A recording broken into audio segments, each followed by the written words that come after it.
request such access. And before Tina reminds me, I just started the recording. So, okay. Very good. Well, I didn't get it for the start, but I got it. So we are now recording. Okay. Thank you. The Bellingham Conservation Commission will hold continuations of public hearings in accordance with the Mass Wetlands Protection Act, Chapter 131, Section 40 of the Bellingham Wetlands Protection Bylaw, on the notice of intent for the proposal to construct 12 3-unit townhomes, storm water management system, septic systems, and grading within a 100-foot buffer zone to border vegetated wetlands and within estimated habitat located at Assessor's Map 59, Parcel 60A, Blackstone Street and North Street, Bellingham. Ryan Racine, Goddard Consulting, Northborough, Mass, has submitted the filing on behalf of Josh Masojian, Raven Homes, Northborough, Mass. The continuations will be held online via the Zoom option on Wednesday, May 10th at 7. Awesome. Right? Thank you. All right. So Noelle is joining. I'll make her co-host. Welcome, Noelle. Ariane's here too. Yeah, we're all good. Okay. So Excellent. the applicant is working with the planning board, and as a result of that, they are anticipating changes or modifications. We're not sure what those will be yet. However, we think that in order to accommodate them at their request, we will continue the hearing until they get some of these issues settled with the planning board. So I'll entertain a motion to continue the hearing to the evening of June 14th at 9:10. Kind of late, isn't it? Yes, it is. Uh, We're getting busy. yeah, we're getting busy, and there is no meeting, the second meeting of May because of annual town meeting. So there is a meeting, but not for you. Yay. So moved. Neil, Second. Brian, any discussion? Hearing none, I'll call for the vote. All in favor? Aye. Aye. Aye. Opposed? Okay, so the hearing is continued to June 14th, at which time hopefully we'll have some information that we can start reviewing. Okay.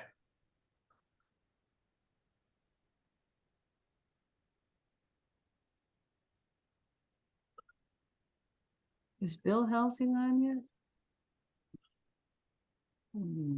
Yes, Okay, Oh, wonderful. okay. Okay, wonderful. I expect Scott to. Okay. Okay. Scott's not here yet. Okay, Yes, I am. I'm swampy. Oh, you're Oh. swampy. well, now you see a person very near and dear to our hearts. Yes. George Holmes, the previous conservation administrator's nickname was, you guessed it, Swampy. Oh, yeah. Okay, this hearing was originally scheduled for 7:30. No, wait a minute. Yeah, Mhm. 7:30. So what I'm going to do is give any abutter an opportunity to weigh in. So what we'll do is we'll conduct some business here prior to opening up that continuation.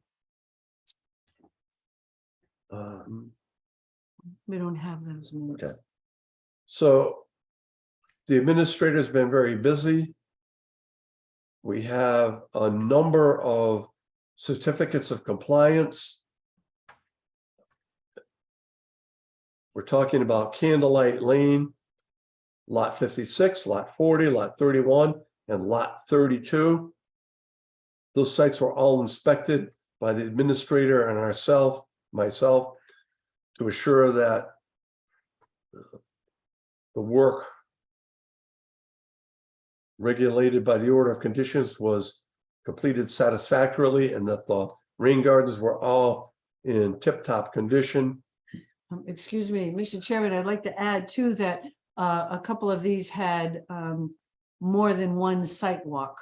So we've been very careful about what we're presenting to you this evening, and we believe that these 4 lots are in compliance with the original orders of conditions with, some minor changes to the lots, nothing big. So what I would like is a motion to issue the certificates of compliance for 28 Candlelight, 32 Candlelight, 39 Candlelight, and 41 Candlelight, based on the recommendation of the administrator. So moved. Michael,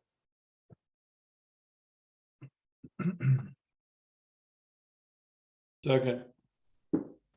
Neil, any discussion?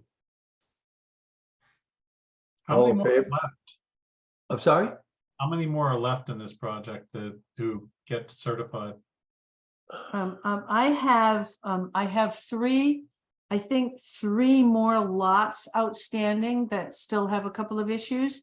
Plus we have the Silver Lake sewer line that it has to be issued.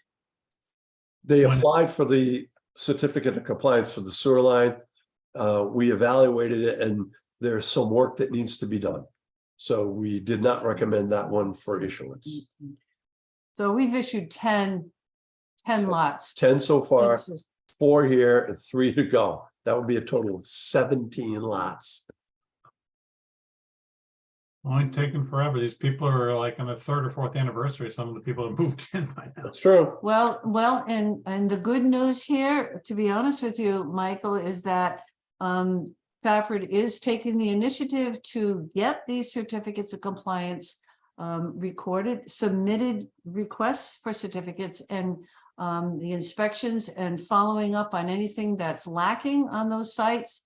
And then once we issue those, they are taking on the responsibility of recording the order of conditions. And I have asked Fafford to make sure that each of these homeowners is receiving a copy of the recorded certificate of compliance so that they know what their ongoing responsibilities are. That's great. Thank you for doing that. It's part of the process. And it's extra work. So anyway, we have a motion, we have a second. Any further questions or discussion? All in favor? Aye. Aye. Aye. Okay, Aye. opposed? All right, that's by unanimous vote. And we have an extension. Oh, no, we don't want to talk about that yet, Oh, because he's going to be in tonight. He's the last one. oh, Okay. okay, all Mhm. right. So we have a number of things to be signed. And as always, it's a challenge to get everybody together to do this, especially since we have another Saturday off, which is about our 3rd this year.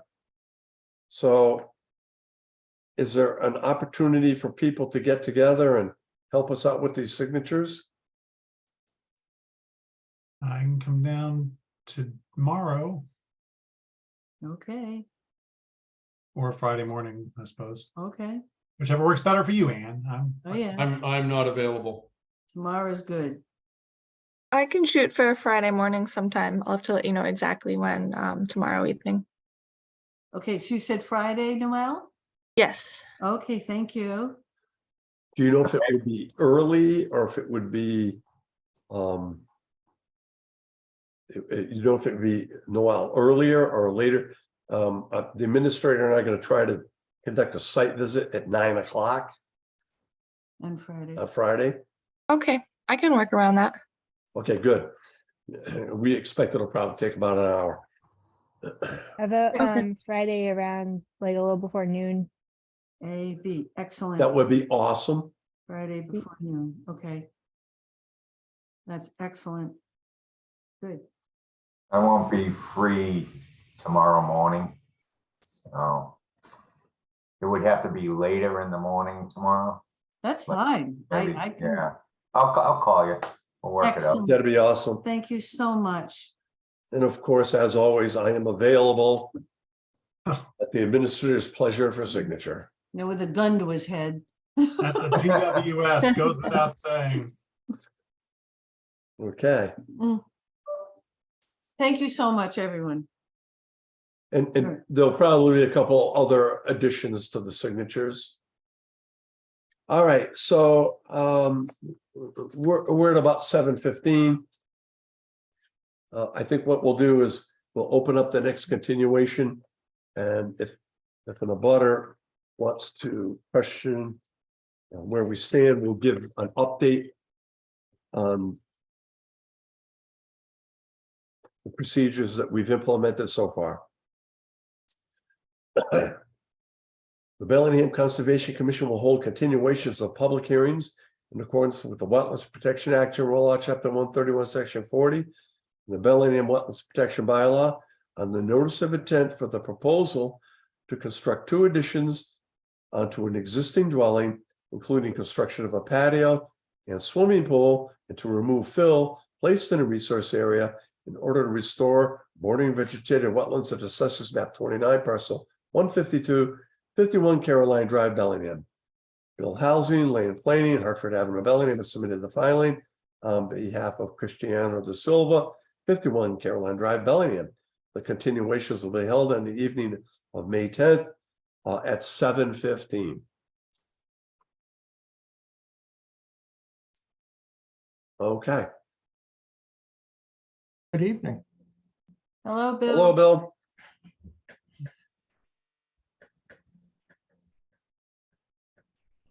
Okay, did you guys have questions in addition to what we talked about last time? So maybe, Bill, what you can do is you can tell the board what you submitted. Everything has been distributed. Okay. You tell them where we are. Thank you. Yeah, DEP had issued comments claiming that that little waterway in the back is a perennial stream, and it is a blue line on the USGS map. When we originally mapped out the site, it looked like it was quite a bit further away, so we did not do anything on it. We went out and inspected it and located it by an on-the-ground survey and show this stream on the plan. We went out there in April and I actually measured it as maximum like 4 inches of flow.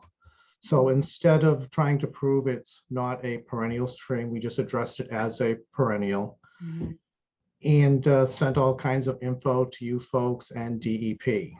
Bill, can you share your screen? Yeah, Let's do that so that if in event anyone here is going to question this, they can see it. okay, I am disabled for screen sharing at the moment. Give it a Noel, Noel's on it. Okay, oh, all right, let's see. Share. Okay, can everyone see the plan? We can. Yes. Okay, With a magnifying glass, maybe. I can make it bigger. Yes, thought you please. could.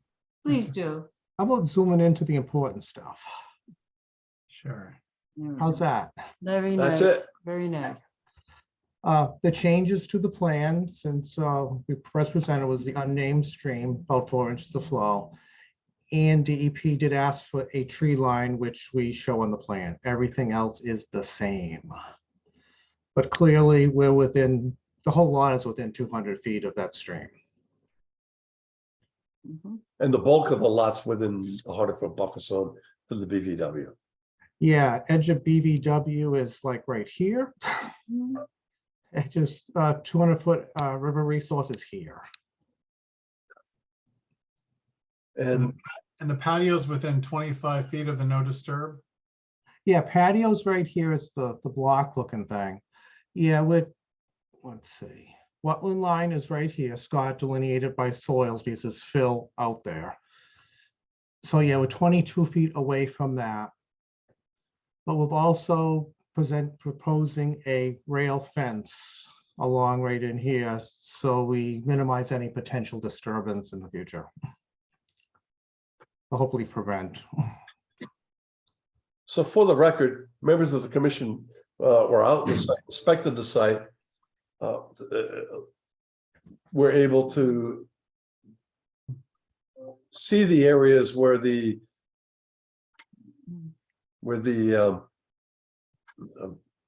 fill was placed.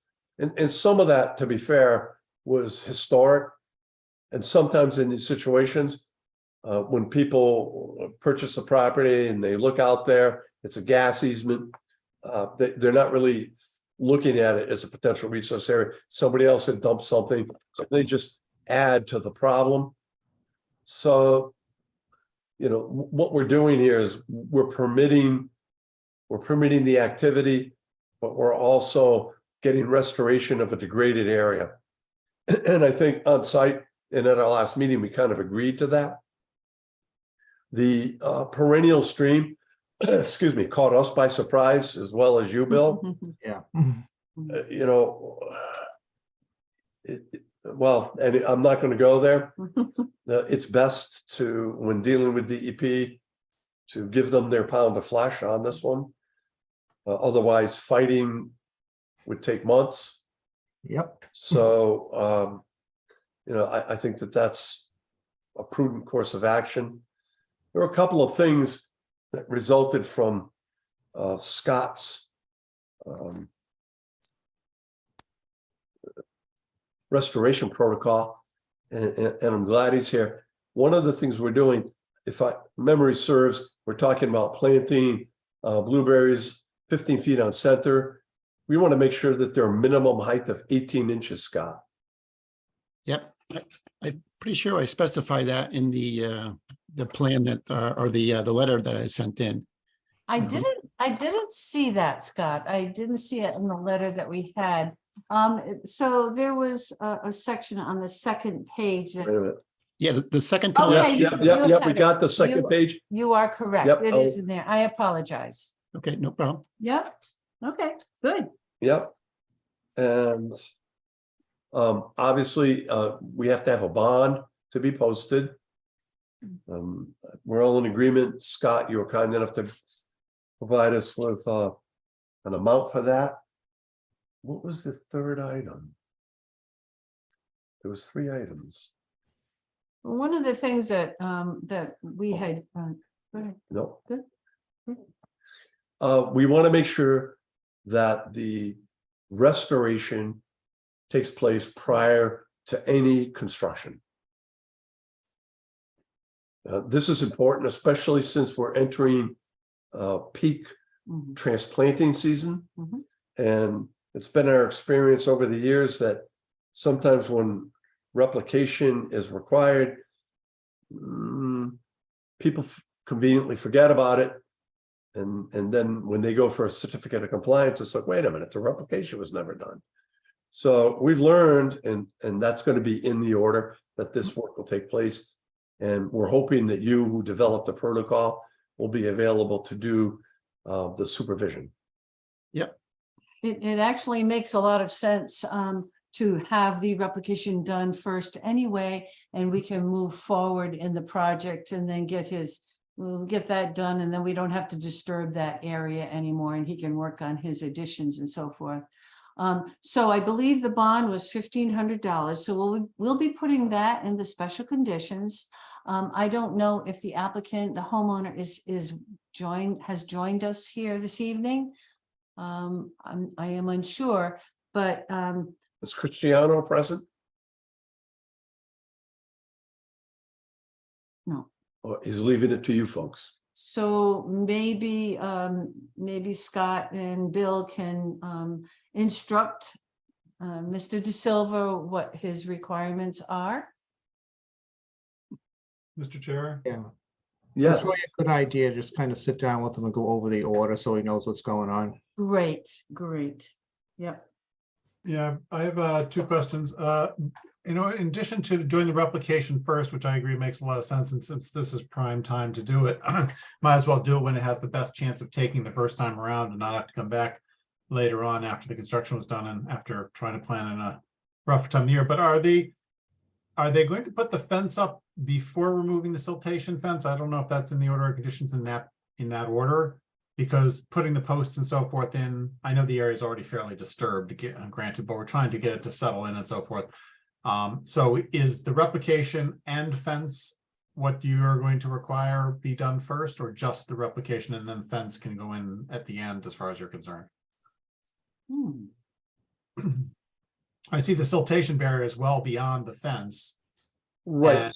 That's certainly important for the construction they're going to be doing, because that could be very messy to get a rainy period or whatever when they're on the patio and stuff flushes off. But I was also thinking the fence is halfway between the two areas, the siltation barrier roughly, and the patio and new additions.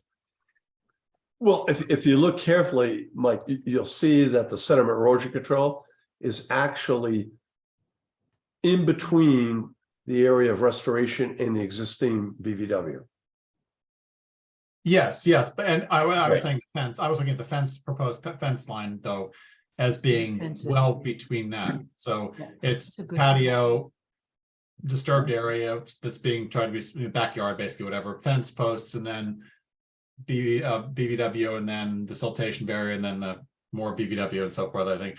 But just curious as far as the order, what makes sense to you guys in this particular case? Well, are you suggesting possibly they could use straw wattles to the upland side of the fence for when they start moving a little bit of earth around for the patio construction and maybe excavating for the addition, or Well, I don't know how much room they need to operate. I don't want to impinge on their operations of getting the addition and stuff done, but I was also thinking that if they have this fence put up, if that's the order we want to do, and then they go to remove the siltation barrier, they're gonna have to move in by hand probably to do it anyway, and go around the fence or pass the stuff over the fence if it's already in place. Why not just put the siltation in front of the fence? well, I think the idea was to separate so that when you're doing the excavation to the pre-existing soils, that you wouldn't have any loss of material from the existing wetland, but we'll let Scott address that. Well, yeah, that was the reason why, was to prevent the new material that you're placing there to be washed into the existing wetland. Mm. Makes So if I get that right, Scott, is the dotted line where it says siltation barrier, is that about where the extent of the fill will be, and then it's graded to meet that grade at that point? Yeah, it might be a little bit downgrading of the edge of fill, but it's right, pretty close to the edge of the fill. But as far as the drop off, it's going to slope from the house down towards the wetlands, correct? Correct. Yes. Okay. It doesn't look like much of a grade, but I'm just with this, Marcus. The point that I had raised during our site walk, when I heard there was going to be a proposed pool on the left side, eventually it wasn't going to be put in necessarily right away, was making sure that just as a reminder, the point that somewhere in the order of conditions, we stating that under no circumstances should any discharge from the pool, whether it's backwashing or any other highly chlorinated products, water, pool water, basically be flushed out into the wetlands. Be very tempting to run a hose back in that area, and that's not going to be great for the west wetlands. Mhm. Okay, Yep. that makes sense. Mhm. And I don't know, the pool might not go in for 2 years or something, and they might kind of forget about that, but if it's in the order of conditions or something, maybe they'll be better able to remember it. I don't know. it could be an ongoing condition Mm. when the certificate of compliance is issued. But getting back to your original question, I envision the replication work taking place first, and then the fence being constructed after the fence, after the the patio and the building was done, then putting in the fence. But I don't know, just Scott, do you think that they should put in an additional area about where the fence is going to be of straw wattles, just to prevent anything from moving into the area that you're replicating? Would that be advisable? Bill, what's the grade there? Is it fairly flat or is It's there? a fairly little- flat. Yeah, it's relatively flat. We actually showed 1-foot contours because it was so flat there. I hate to have them go in there after it's already been, Well, I'm talking about right where the I understand. fence is. So you're thinking like a secondary barrier? Yeah, I mean, but actually, how much excavation is going to be required for this? It's going to be very little. The piles for the footings are already in place. So they just have to do whatever they're doing for a foundation and backfill. So not a lot of soil moving, I don't think. Mm. Well, What's the commission think? Is this, do you think it's necessary for a secondary row? Or do you think that due to the contours existing on the site that it will be, duplicitous? Not necessary? How much the concrete, I mean, the patio's pavers, are they gonna be set in concrete? Are we creating a lot of concrete mix and so forth, which might be cause for concern, even though it's a gentle slope that we get spillage, flowage down?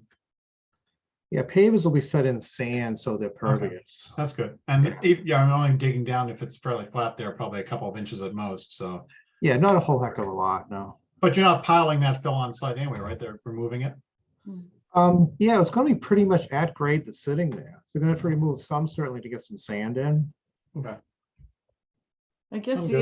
the only concern that I can mention here is that once we get that area all graded and restored and seeded, we don't want it to be disturbed. So I understand your concern about maybe putting in something there to prevent any incursion into the area that's been restored. So the fence is going to do that, but you're saying before. Between the patio and the fence, there's nothing now. If I remember right, it's just broken up ground. There's not really grass or lawn or anything, correct? Right. So are they gonna put between the fence and the patio, that disturbed area, loam and then seed and make it a lawn area, grassy area? That's the plan. Then I would agree that maybe having some sort of at least temporary until that is settled and taken, so we don't get a washout. You get a heavy rain after everything's done, and that soil, even though it's fairly flat, it's gonna flow downward towards the resource area. Maybe until the lawn is established right around the fence line, that they have some sort of temporary, easy to remove barrier just in case, so the lawn area, newly established lawn area doesn't start moving in the wrong direction. I don't know, that's my suggestion. I don't know whether wattles or some other. I item. just figured wattles, normally we don't use them because they really don't do a heck of a lot, but given that it's so flat, but we could use, So they might be appropriate in this situation. yeah, or you could use silt socks, or Yeah, could just have them put up the fence. Just put up the fence and be done with it. Well, the fence isn't really going to stop any erosion. right. Unless it can read the signs, Well, that's true. then it wouldn't go beyond. No, I would want to say, I think I want a second layer of wattles at the fence. Okay, And I think the other barrier down below the replication can be removed by hand without too much disturbance. okay, yeah, and I think that what we'll do is condition it so that once Scott Heim is confident that the replication area is stable enough that we want to remove that sediment erosion control as soon as possible, for critter movement and hydrology and plants colonization, so. Okay. All right. Do we have any other questions? No. This isn't waiting on any other planning board or anything else, is it, Bill? It's good to go. It is not. Okay, building department's good. We'll need this to get the building permit. Yeah, I just want to make sure they weren't going to change the scope of the work at all. The department's not the applicant. Okay.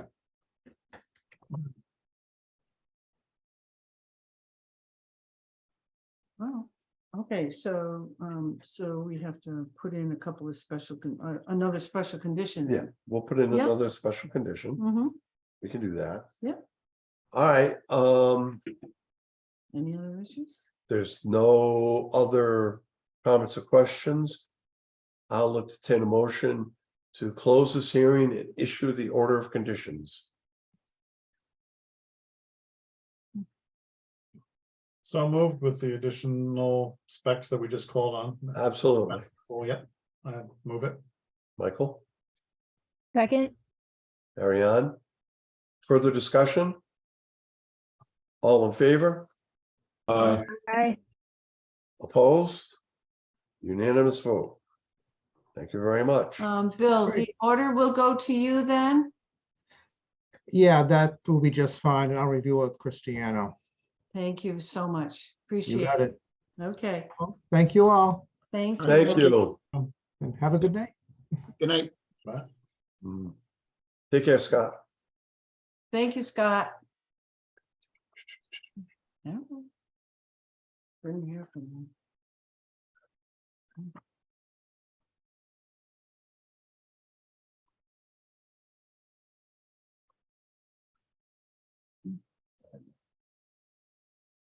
Hey.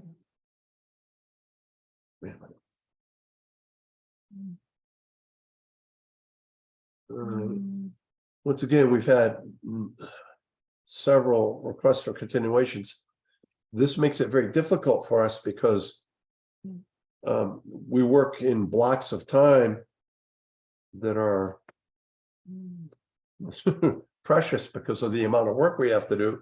When people request continuations, and we're wasting this time and we're adding it on to some other meeting that's going to be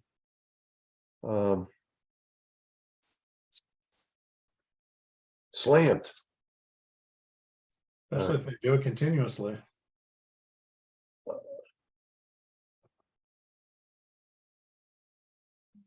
All right, There's nothing more we can do on there's it. nothing more here. We have to. Okay. Just move Hey, Mr. Chair, since. Mr. Chair, I'm sorry, Mr. Chair, are they requesting continuations to a specific date and time, or is that at our discretion? Well, some of them are requesting the next meeting. But when we have a continuation that requests a 2-week delay, and then they request another continuation and it's a 2-week delay, or when in the case that's going to be coming up, we know that they have to go to the zoning board because what they're proposing doesn't meet zoning. And they have not been on, they are not scheduled for the May meeting. They have requested a They continuation. requested a continuation. And in this one, based on the fact that, well, let me open the hearing, then we'll discuss Yeah. it. Agreed. Is Paul going to be here? No, I don't think so. Okay. Paul was not going to be here because he had requested a continuation. Okay, so we will grant the continuation, but we'll discuss a little further what our vice chairman was Mhm. questioning. Mhm. The Bellingham Conservation Commission will hold continuations of public hearings in accordance with the Wetlands Protection Act, General Law, Chapter 131, Section 40, and the Bellingham Wetlands Protection Bylaw on the notice of intent for the proposal to construct a 44 by 16-foot garage with an in-law apartment and to install a 1,000-gallon septic tank with 4-inch PVC pipe to connect to the existing D-box located in the 100-foot buffer zone to bordering vegetated wetlands. The property is located at Assessors Map 9, Parcel 105, 10 Cutler Street, Bellingham. Paul DeSimone, Colonial Engineering, All Street Medway, has submitted the filing on behalf of Jody Willis, 10 Cutler Street, Bellingham. The continuation will be held on the evening of May 10th at 8 o'clock via the Zoom online option. So as the advertisement stated, the original proposal was to construct a garage with an in-law apartment. That is not allowed by zoning. So there's been a lot of discussion between the building inspector, the zoning department, and our administrator about what or what not the applicant can do. In the meantime, we all talked about the hut that's in the back and a great deal of debris and trash that have been deposited in the 25-foot no disturbance zone, including the hut. So we directed the applicant to remove some of that trash, to remove all of the trash and debris, and to remove the hut and the contents. So what we have now is some trash and debris has been removed. The hut has not been removed. And the applicant is insisting that they have the right to build a garage with an in-law apartment that's detached. Essentially, that's 2 dwelling units on one house lot. It doesn't have minimum zoning. It's prohibited by zoning. And from our perspective, you know, it's a zoning issue. And until the zoning is resolved, we are not going to issue a permit because our bylaw says that the lot we issue a permit on has to be a lot that's legal under planning and zoning. So we don't know where the applicant is with their plans. We keep hearing different stories from different boards. But the bottom line is they want it to be on our meeting, a meeting in June. I don't, he was not Oh, specific. it was not specific. No, he was Okay. not specific. But we know they have to go to zoning. And it'll give them time to remove the hut and the rest of the debris. So what's your recommendation? Mr. Chair, I have a quick question. If they don't remove the hut or the debris, is that a reason for not issuing the permit from the Concom's point? Well, it's in the 25-foot no disturbance zone. Right, It would be a condition of permitting. I don't know if it would be.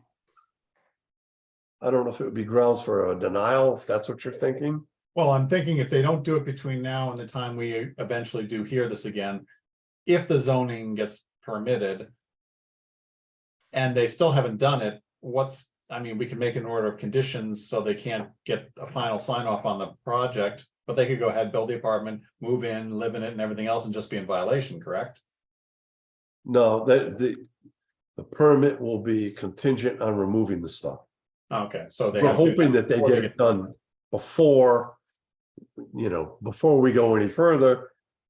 So they have a lot of work to do, not the least of which is decide what they want to do. They're going to have to deal with the zoning board and And they were before us for the septic, because they wanted to expand the septic to allow this, is that right? No, they didn't. well, they- that's no. another interesting question, but that the septic was permitted for a 3-bedroom house. Existing septic. It was repaired. We Oh, okay. we Just- issued the Just a permit, few years ago. Right, yeah, I thought it was recent, okay, all right. Yeah. like 4 or 5 years ago. We issued the permit for a 3-bedroom house. And now they want to add another bedroom for an in-law apartment over a garage. Right. To me, that's 4 bedrooms. But what they're saying is, well, there's only 2 bedrooms in the house. It was permitted for 3 bedrooms. There's only 2 bedrooms in the house. So we have to rely on the building inspector to make that determination And the Board of Health. and the Board of Health. So, we have that issue going on. Then we have the issue of part-time residency in the in-law apartment. and the possibility of them renting it when that person's not present. That's another zoning issue. This is as simple a project as it gets if you do it right, but they're trying to maximize utilization of the property, and they're not meeting zoning. So I'm gonna recommend that we continue to July. That's fine. Or August, whenever. Let's do July. I think July is fair, Mr. Chairman. All right. That being the So case, That be the we're gonna do the 28th, 12th? 26. the 26th, End of July. end of Yes. July, yeah. Because we're gonna have to have a discussion about what's happening in July. Because we're gonna be gone for a couple of weeks. Then maybe the commission would like to run the meeting on the first meeting in July. But we need to July- discuss that. I'll be out of town. All right. I don't know what group did the Let's move song, on. but the song comes to mind, the 12th of Never, and yeah, I think we'll never be having a meeting without the three of you guys. I'm gonna entertain a motion to continue the hearing to the evening of July 26th at 7 o'clock. So moved. Second, Discussion? All in favor? Aye. Aye. Opposed?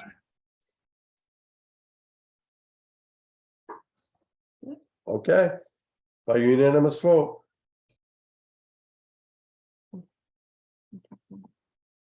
So this is the thorny one.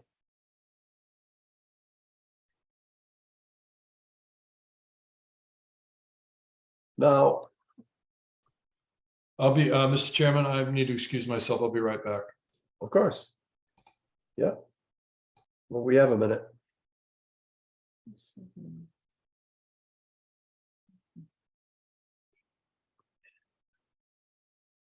All right, this is.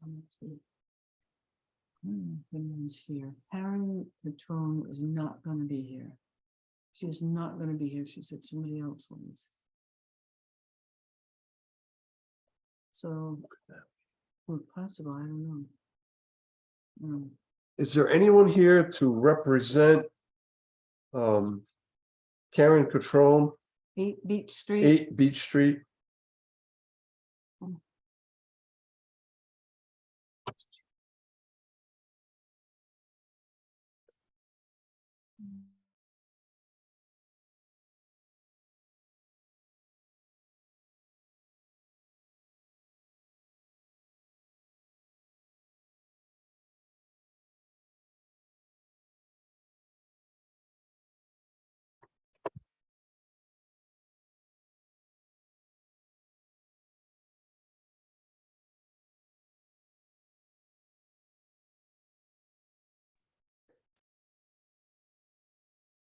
Mr. Chair, we're meeting the 14th and the 28th of June, correct? The 14th and the 28th, that is correct. Okay, just checking. I'm out of town that middle week, but I could do a Zoom meeting, but that Wednesday, but we're not meeting on the 21st. That's fine. Okay.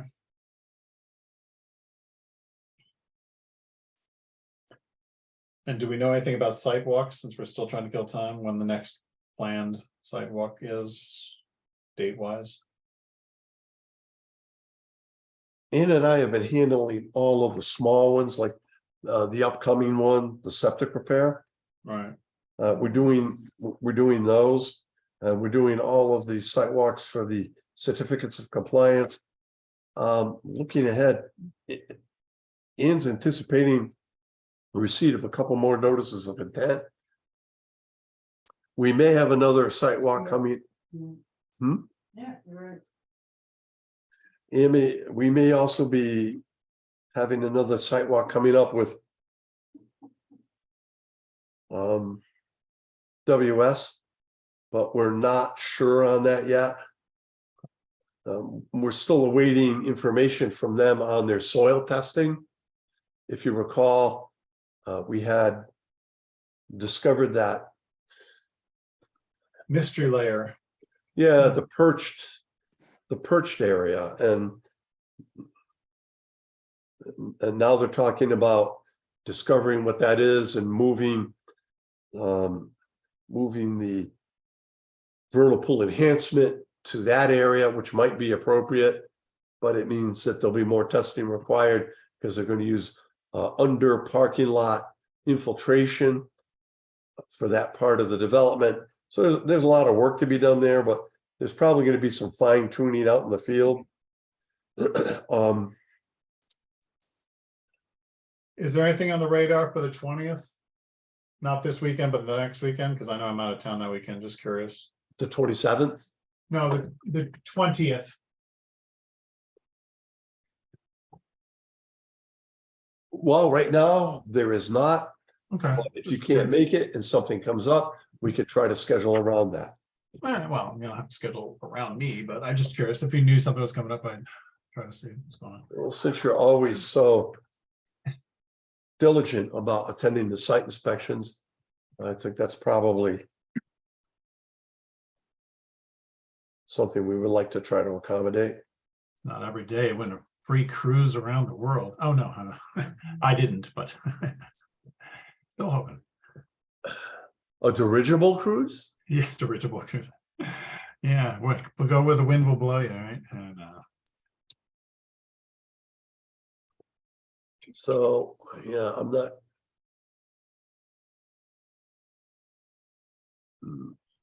Don't fly in a balloon over Dakota. Look what happened to the last one. Or Hawaii. Yeah,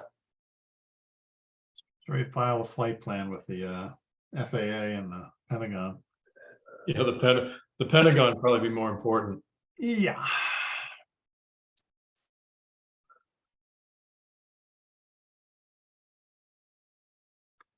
I don't know if I'd ever want to go up in one of those hot air balloons. You hear too many stories about they coming down on the power lines or something like that and getting hung up. It's like, yeah. yeah, that would be a shocking experience. Yeah, as you're descending towards an inevitable, what looks like encounter with some high voltage lines, I wonder if you turn to the guy who's flying the balloon and say, am I getting a refund for this, or what? Gee, it doesn't look that high. I think maybe I'll jump. Yeah, just as you're about to touch.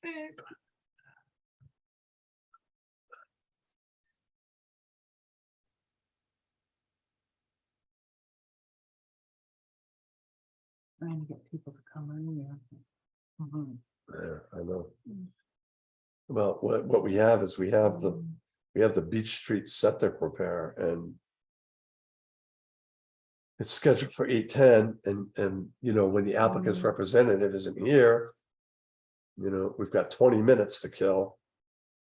Is Steve O'Connell here? I'm here. I'm here on behalf of Karen Skinner. Oh, Oh, okay. excellent. Oh, awesome. Excellent. Okay, we Hi, didn't. how are you? Thank Good, you. we didn't Thank recognize you. your name. Good, so Yeah. good. I couldn't remember who was joining us. She told me someone was going to join and I forget who it was. So Oh, thank Yeah, she had a conflict with in Westwood, so Okay, certainly. I'm the designer of the system. She Okay. had more fun. She's having more fun in Westwood. At another She's- Concom meeting. She wants to get out of it. All right, so Eric, let me open up the hearing. Okay, The Bellingham Conservation Commission will hold continuations of public hearings in accordance with the Wetlands Protection Act, General Law, Chapter 131, Section 40, the Bellingham Wetlands Protection Bylaw, on the notice of intent for the installation of a Title V septic system to replace a failing system located in the 100-foot buffer zone to bordering vegetated wetlands, located at Assessors Map 4, Parcel 30, 8 Beach Street, Bellingham. Karen Catrone, Stoughton, Mass. has submitted the filing on behalf of Daniel and Gertrude Taylor, 8 Beach Street, Bellingham. The continuations will be held via the online Zoom option on Wednesday, May 10th at 8 o'clock. So awesome. all right. So, I'll begin. We're here this is a failed septic system. This is at 8 Beach Street, which is off of Hartford Ave. Would you like to share your screen? I didn't put like, yeah, if I could find the PDF, let me see. Well, Noel will be setting you up with the screen share while you look for the Okay. PDF. I have it.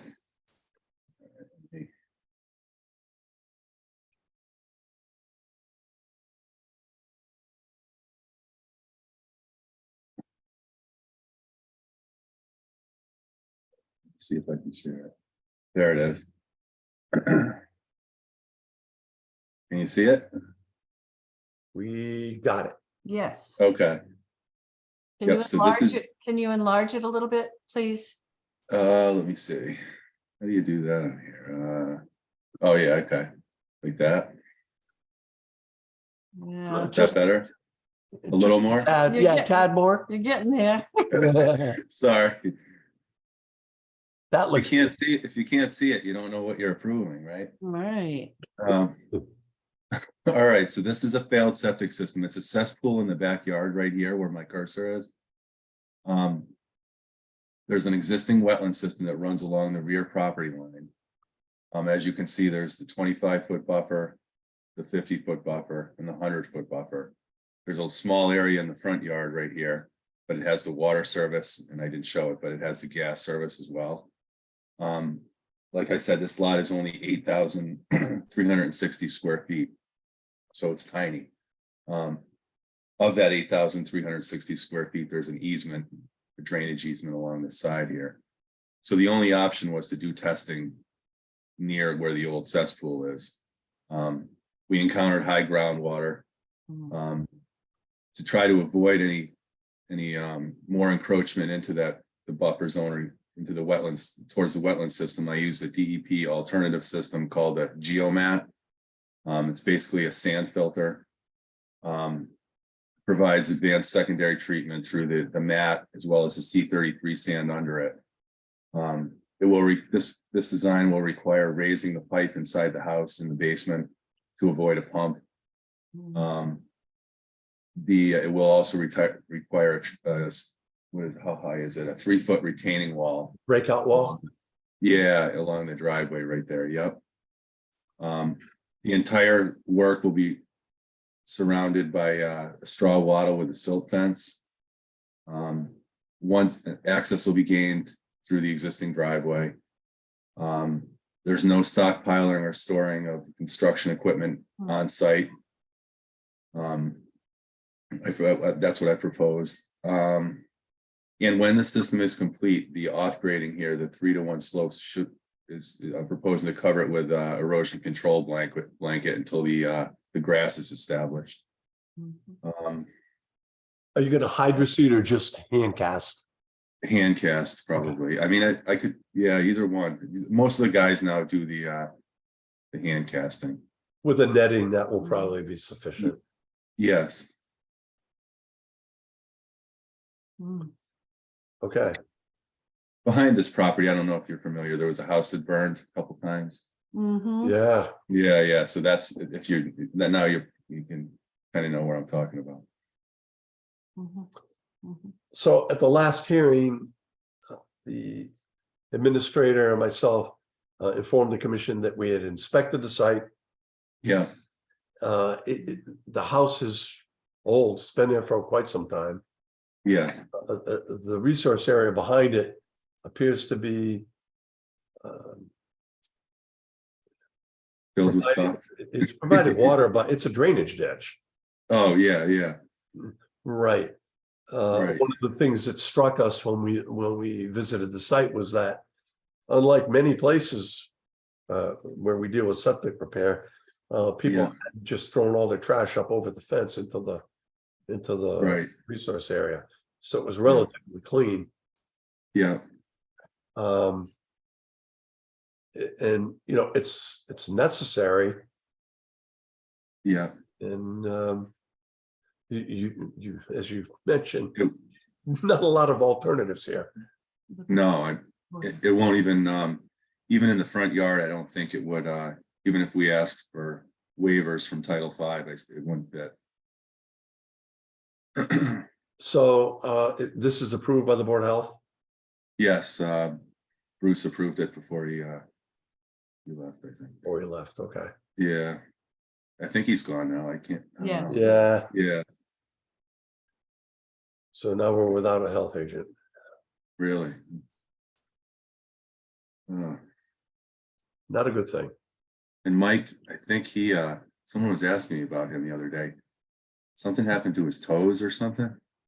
Mike Catalano, did you hear about that? No, No. No, yeah, I don't know if we should be talking about this now, but I think he had him amputated. Oh, my God. Yeah, because he was a diabetic. Yes, he Something fell was. on it.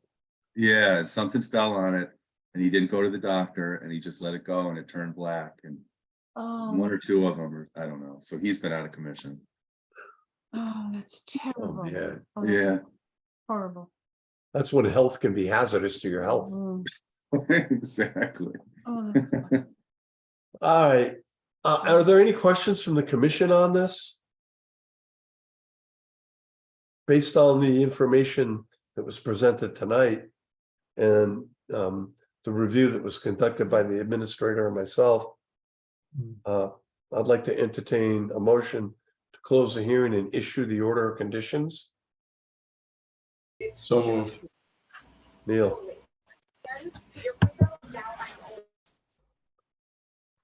Second, Michael, any further discussion? is, one question I can't read from the description here. Is this a raised bed?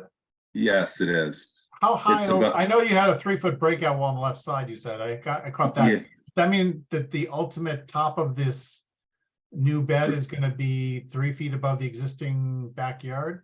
that's correct. Yep, Okay, and it's just because of the groundwater level, I understand, okay. that's right. Yep. Just double checking that, I had the measurements right. It was probably filled wetland at one point, Yeah. Oh, Yeah, Yeah, and so the grading is at a 3-to-1 slope, Mike. yeah. Pretty steep, yeah. Okay, So I have a motion and a second. Any other discussion? All in favor? Aye. Okay, opposed? By unanimous vote. So Eric, who gets the notice of intent? Do we send that to Karen? The order of conditions. The order of conditions? Yes, I would send it to her. Yep. Okay, Okay. thank you. She's handling it with the client. All right, All Excellent. right. Thank you, guys. thanks for Thank you. representing. Okay. Have a great night. Thank too. You too. Thanks.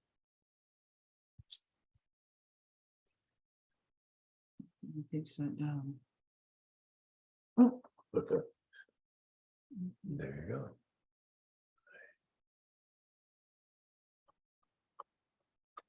Wait. I sent an email to Steve to see if he was available. Did you hear that? Hmm? Did you hear that? Well, I didn't want to hear it. Well, want to check? Yeah. All right.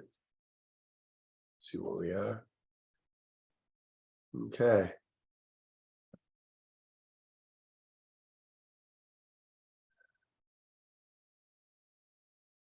So we have two informationals coming up.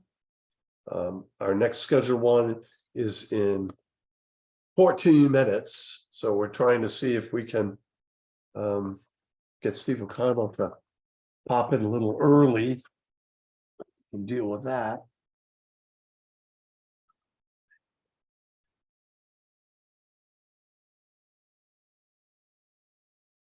But if we don't, is Keith Lincoln here?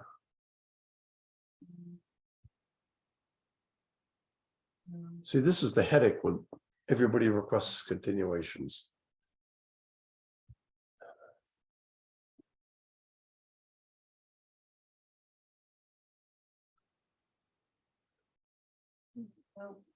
Not everybody's available to just come in a half hour or 40 minutes earlier. If people had Okay. requested continuations a week ago, it would have been a lot more convenient.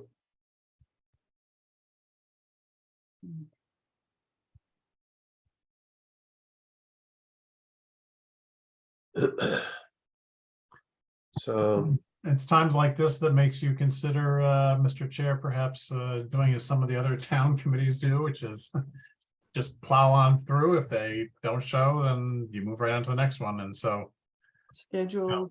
Schedule. them all. Schedule everything for 7 o'clock. And then you sit there and wait. Now, for all these years, we've never done that because, It's we- been effective. This is the first time in a long time. you know, yeah, we try to accommodate the applicants and their representatives and the public by giving people set times. And it has worked pretty well in the past. It's just recently that this kind of stuff is happening. And so we're the last couple of weeks, but what I'm understanding is this happens at the planning board all the time. And sometimes they, like us, don't find out until 5 o'clock when everyone's left the office and we get an email at 5 o'clock saying, oh, we're not going to make it. We want a continuation. So All right, well, we'll just sit tight quietly for a few minutes. I don't know what else to talk. So I heard there was a big mulch fire on Maple Street. I didn't hear that. When did that happen? I think it was that place by Camp Bow Wow D&D, last week. Oh, Yeah. D&D mulch, yeah. Yeah, They're the ones with the ads you see on TV sometimes. These are all. Wow. Yeah. Did you notice it going by on 495, Brian, or you just heard about it? I think it was on the website in Franklin. Eileen saw it. Oh, the town website? Mhm. Huh. Interesting. You think it'd be on the Bellingham website? Well, they actually said on the website that the fire was in Bellingham, but that one's in Franklin, In right? Franklin, yeah. Okay. Yes, it is. Yeah. Mhm. Oh, it is? Oh. spontaneous combustion. Mm. Apparently so, I guess. Wow. It's not even into the real hot season. Well, you remember the other pile further up Maple Street, the applicant was talking about that one during one of their many hearings, and we questioned whether they have a lot of problems during summertime with fires and stuff. He said, no, winter was actually worse because the snow piled on top creates a superheating effect underneath, and he has to worry more about fires in the winter time than summer.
I think we saw Steve O'Connell a minute ago. He's our next scheduled participant.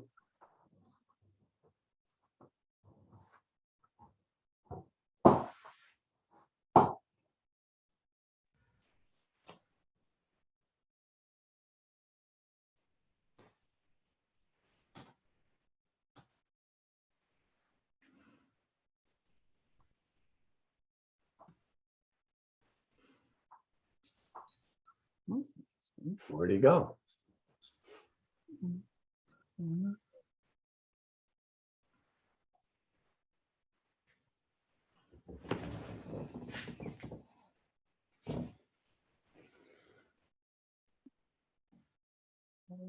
Logging in now. Give me a second. All right.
There he is.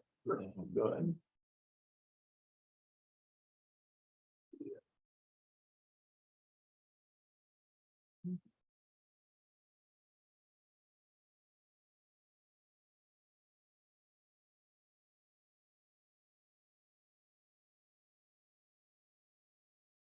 Hey, Steve. Good evening. How are you, Cliff? Good, good. Hi, Steve. I tried logging in about 15 minutes ago, but my computer decided it needed an update. Oh, I hate it when that Oh. happens. It's happened to us just before a meeting. Yeah, never fails. Nope. Oh, we're running a little early this evening, so hence the email to you.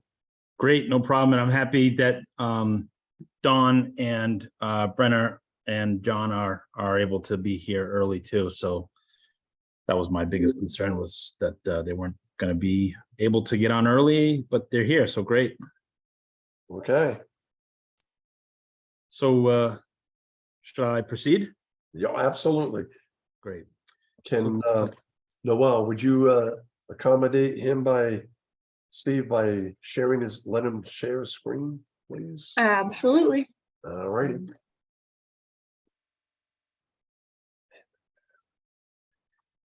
It's like I can.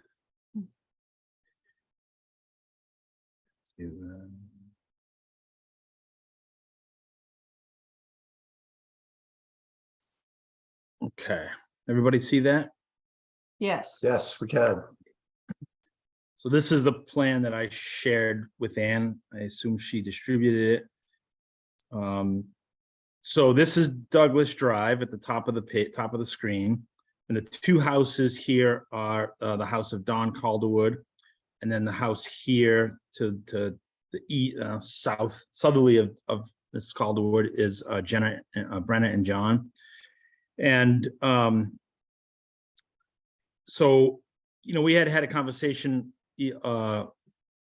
when my client was originally looking to acquire this property, that there appeared to be some encroachment. So we were aware of the situation, kind of going into this arrangement. But what we weren't aware of is the dead trees that exist, particularly on Miss Calderwood's, on the edge of her property. Some, the ones that are on her property have been kind of already lost. One hit her house, one hit her shed.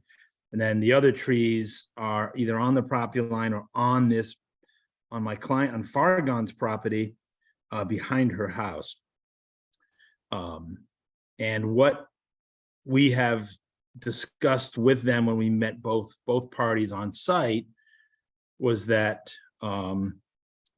the trees are, a concern because, they could fall and not just damage personal property, but they're a threat to life because the trees are pretty big, and one's already hit Dawn's house. So the problem isn't just the trees, is that we thought to address some potential encroachment issues that had occurred. You can see the red stone wall. So the stone wall is, as Dawn had explained to me during COVID, when, you know, the world was upside down, you know, her and her son would, and her grandson, I believe, would go out to the back here. There was a big poison ivy problem. So as part of the poison ivy eradication, they had done some extensive mowing and some work, and, you know, the yard just expanded as part of that process. They put a removable fire pit out here. They would sit out here 6 feet apart, and, you know, and just social distance. So that's kind of an established lawn area as the result of that happening over time. You can see the Wilson's property. They have their house. This is an existing shed with a deck. There's been times when the camper's been back here on this property, but then sometimes it's up in the front or on the side. I haven't kept track of everything that's happened over years, but there's been different times when it's been moved around. There's a movable shed. There's no foundation for this shed. I believe it's sitting on blocks. There's a car here that can be moved. But again, there's a portion of a stone wall here, and there's a fire pit ring here. So between the dead tree issue and some of these encroachment issues, we thought it was best that, you know, we'd offer, if amenable to the Conservation Commission, we'd offer these parcels to these two neighbors respectively, parcel A and parcel B. And then in return, you know, for no cost to them, Mr. Wilson had, you know, had agreed that he would be responsible for the cost and the removal of the dead trees on both parcels. So we thought that was a very reasonable agreement. It would address some potential encroachment issues. It would address the dead tree issues. And the only issue in my mind that remained was with the Conservation Commission and the, you know, the request for them to relinquish the land area that would equal the combined area of these two parcels. So what we had looked into, and I'm going to switch plans, we had looked into returning that land area to the open space so that would be no net loss in open space. And the area would come from the rear of these lots on the subdivision. These lots are oversized relative to the other lots in the subdivision. The lots, the rear of these lots fall in the 100-foot buffer, and specifically the red area I show is, you know, mostly in the 50-foot buffer and some right to the edge of the wetland, like for example here. So this land area is about equal to what would be disposed of on the parcels behind the Calderwood and Wilson property. And I thought that if I was able to kind of discuss this with you and share these maps, that we could kind of work through this and get your input where, you know, I was able to share everything I was able to share with you. The abutters on Douglas Drive are here. They could talk about it from their perspective. They could express their concerns if they had any, or their endorsement of this proposal. But obviously, most importantly, would be the commission's role as the recipient of the open space, you know, in the near future. So that's a pretty moderately detailed overview. I think I'd like to stop there and maybe let people catch up or ask questions, or maybe there's no questions, but I thought I would stop there for now. And open it up to, you know, to the commission members, and then, you know, at your discretion, let input from Ms. Calderwood and Wilson's.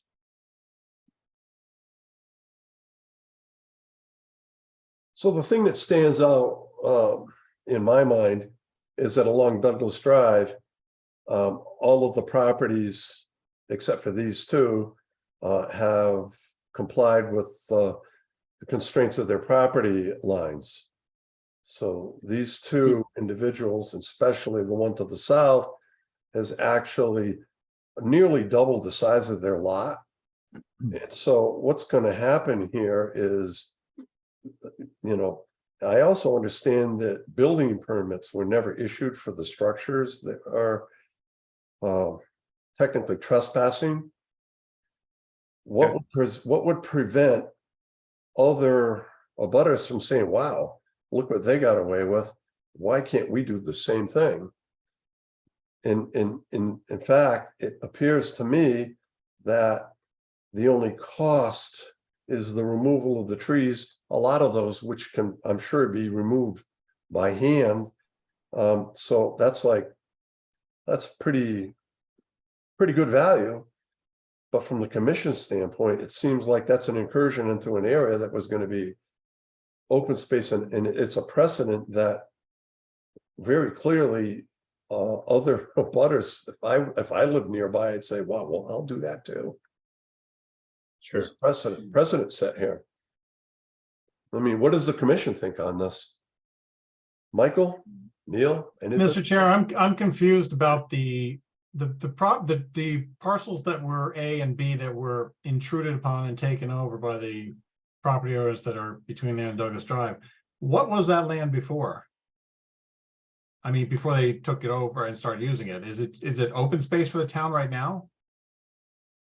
It's proposed to be transferred to this was shown in the plan of record as being transferable to the town of Bellingham for open space. It was, Mike, it's currently private property.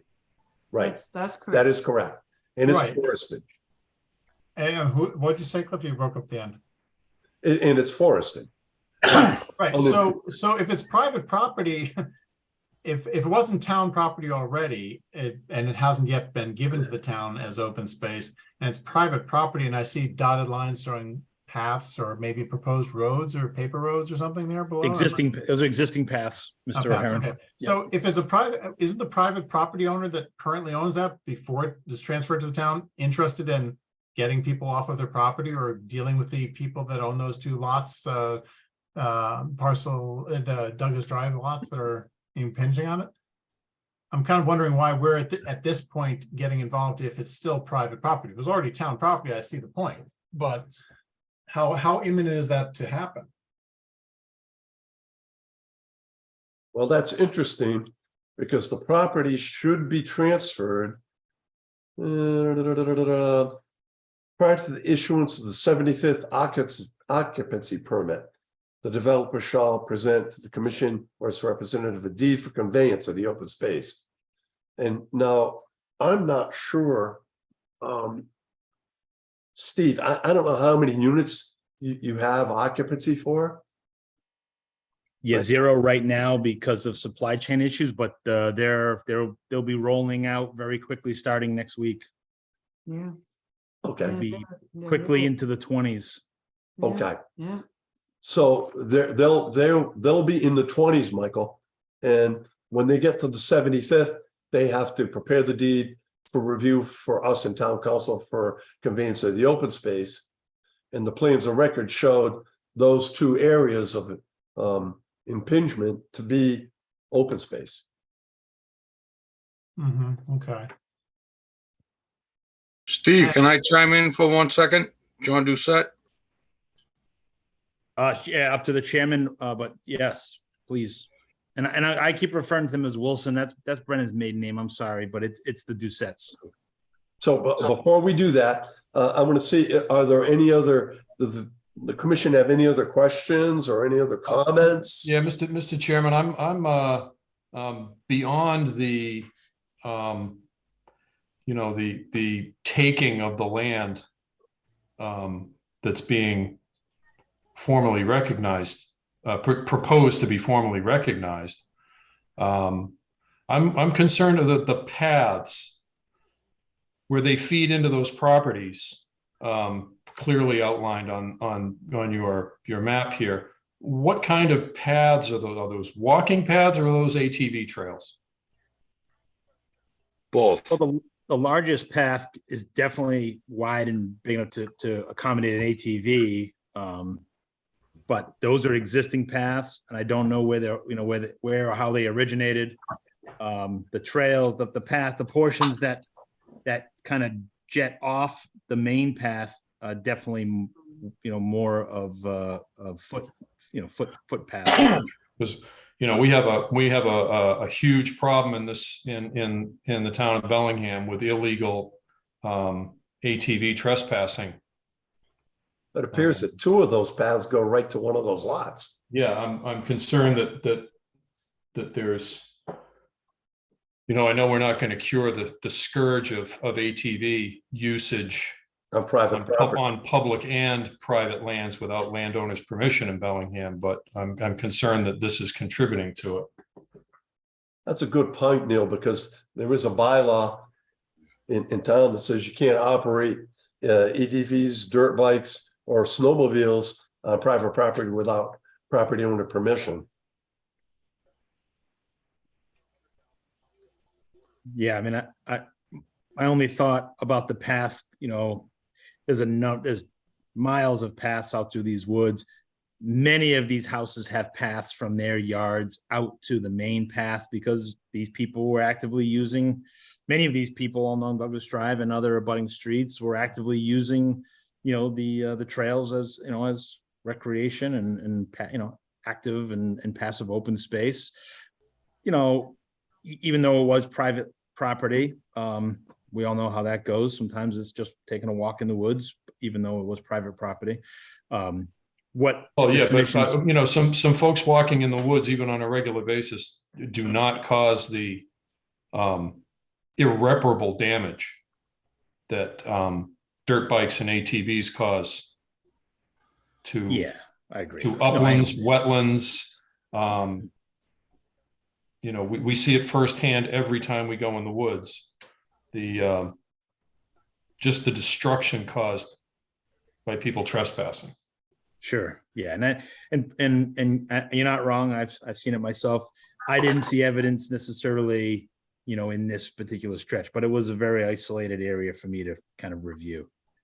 I know that when we issued the order of conditions for the project, we were very cognizant of the fact that there had been ATV use, and we conditioned the project on the ability to try to curtail that use or even prevent it in the future, because as the entity that's going to end up owning it, enforcement becomes a critical issue, and the fact that it's illegal without property owner permission makes it even a little more onerous. So, but that's the ATV issue. One of the other things I'd like to highlight is, Steve, it was your observation and opinion that the activities around the bases of the trees were the primary factor that caused many of them to die. And so now we have to cut down trees that may have been killed as a result of activity that was a result of trespass. Yeah, and it's not limited to these two properties, Mr. Chairman. As I look up the stone wall and up the fences, up a few of the abutting properties, and folks who maintain their backyards and maintain their properties, and they dump leaves and grass clippings over the fence, and they just kind of pile up around the base of these trees. I mean, a couple of those large trees that are dead, that are adjacent to these parcel A and parcel B, have several feet of grass clippings and leaf litter just mounded around the base. And to me, I know there's insect infestation that has killed some trees out there, but to me, it also appears that other activities contribute to the death. Yeah, it looked like there was some ash out there, so we know it's the emerald ash borer. Right. Did see some of that too. Mr. Chair, just a clarification, that line that runs between the red stone fences and the people's properties, that straight line, is that an actual fence? Or is that just a property line? Those are proposed property lines, Mike. This one right That's here. No, the horizontal to the 90 degrees, that one. Yeah. Yeah, that's looks the like a stone existing. wall. That's the existing property lines. Well, so behind Steve, when each- you were referring to the fences, they're tossing stuff up against the fences and so forth. What fence are you referring to? So that's neighbors up and down Douglas Drive on both sides of these two residents. So Right, so neighbors they have fences that run across the back of their properties, is that right? abutters do. These residents do not. Were the fences put in by the property owners of each property themselves, or was it like part of the development that they ran a fence along the back of everybody's property at the same time? Oh, no, these are different private property owners' fences, different styles, different heights, different Yeah, I mean- conditions, age. So they're all private, nothing to do with the development. I got a real concern with starting a precedent, as the chair mentioned in the beginning, about people, that it's basically, we're saying it's okay if you went over and doubled the size of your property by going to somebody else's, whether you knowingly did or didn't. If other people had fences on both sides of them, it's pretty obvious to the people that are in that property, unless they know that they have a deed that shows they have bigger property lots than their neighbors, that they were going into somebody else's property. Whether they knew whose it was or not, doesn't really matter. And if there was a fence there and they took it down, I'd have a real issue. If they have individual fences for each lot and they didn't have one there, that's still, I mean, knowing where your property stops, I think is an important principle in any town, and staying on your property without permission from the other abutter to go on theirs and do something. I just don't like the precedent for it. One other question I have though is the proposed property that would be gifted to the Conservation Commission, or however it was phrased, around the other the open space. Can you go back to that sketch, please? Yeah, the other plan. Yeah. Yep. So the backs of lots 21 through 27. What's the condition of those that red shaded area that you're proposing as to be compensation, so to speak? What is it made up of now? Yep, Wetlands? it's currently wooded and it'll remain wooded because the approved tree line is here behind these houses, and that's where it's currently cleared to. The development will not go beyond that. So the red areas that will be conveyed kind of in swap with the Conservation Commission is forested. It would remain forested. So I'm not clear what do we as the Conservation Commission and the town as the guardians for open space gain by areas that's going to remain wooded no matter what happens anyway? Correct? I mean, these property owners, 21, 22, 23, and so forth, they don't have the right to go beyond the tree line in their deeds and clear all the way back to the back end of their property, do they? That's a Not no, without not without a permission from the Conservation Commission. yeah, that's a no disturb zone, isn't it? It was the approved limit of work. Anything different than that would require, Okay. that is the 100-foot buffer right at the tree Okay. line there on these lots. So, I mean, so they I'm have not a right sure- under the law, but they'd have to come into the Conservation Commission. Right, and we could deny it if we feel they're too close to. So I'm Mr. Chair, I'm just not sure what we're getting for allowing a precedent, which is great.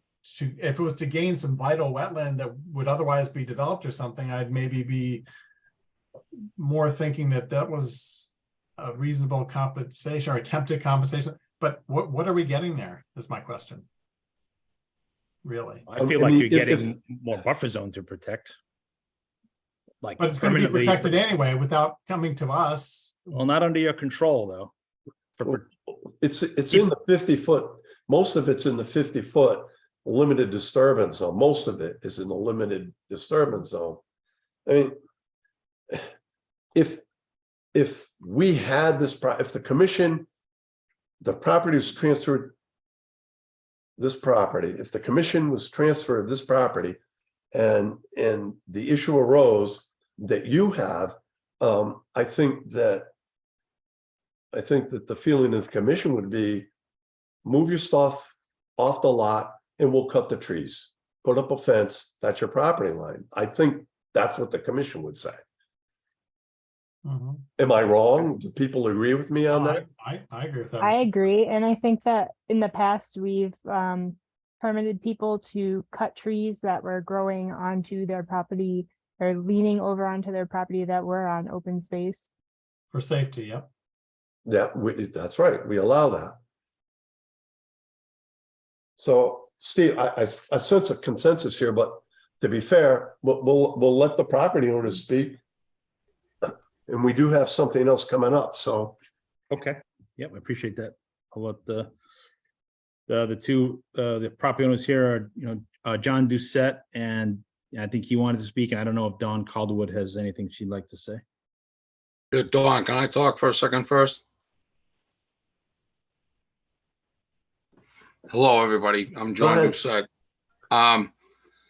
The reason Dawn and I actually did this, I have a little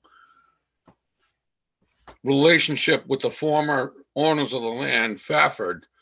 I did a lot of work for them, and both of us, me and Dawn, have asked them about those trees. And we've called trees companies and they said they can't touch it. So I talked to them directly and said, I need to cut down the trees. So I cut down the trees on that property that's not mine with his permission. that all I could get to go into the woods without sacrificing our homes, which Don has a lot of, we can't get them out. So that's why our properties are cleared like that. He said, that's fine with me until the day comes that it's going to be developed. So that's why Don and ours property, we weren't trespassing. We just did what we had to do. Right. You know what I mean? It wasn't us just going, oh, we're going to take this land. It's what we needed to do. And now there's more. Trees are gonna fall down. But what are the structures that are shown? Well, like I said, I had a kind of personal relationship with the ex-builder, and I told him that I was going to put a shed there and use it as my own. He said, fine, until the day comes when there's going to be a development behind your house. So he sold it to, Sounds like it's So that John, day. that day is here. right. No, I understand that. That's what I'm saying. So I guess that's why we're here too. Okay, so then that day is here. So, you know. Well, but there's still trees that are going to destroy our homes. So again, we talked to Steve and now we're here with this proposal, and I thought it was the greatest proposal in the world. I could see why. Exactly. Steve, have you evaluated this for tree removal?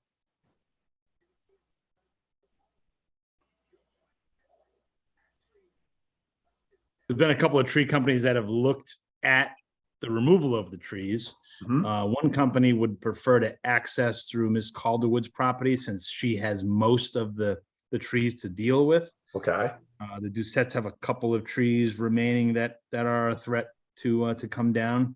okay. I believe if we were all work together, access would be, quite easy through either one of the properties. But, I think the Doucette's property may be easier if they were amenable to it, but if they're not, then we'd have to look to come through Ms. Calderwood's property. And Dawn may have a better idea than I did. There's a section of fence, to the right of her house, which is the left side of her house on this plan. And then there's an opening in the fence here if it's wide enough to get some equipment through. But this shed on her property was damaged from a tree that fell. And I believe there's something in her driveway, that would restrict some access. But all in all, with a little bit of accommodation, access is attainable. So, if these trees present a hazard to the property owners, and you would be willing to remove the trees, and if they do present the hazard, the property owners, I'm sure, would be amenable to allowing someone in there. And then all of the encroachments onto your property, which would be our property, can be removed, and their property lines established, then we should be okay. Yeah, I mean, there's a couple of encroachments that are a little more difficult to deal with than others. I mean, temporary things like fire pits and campers and cars and a shed on blocks are easier to deal with.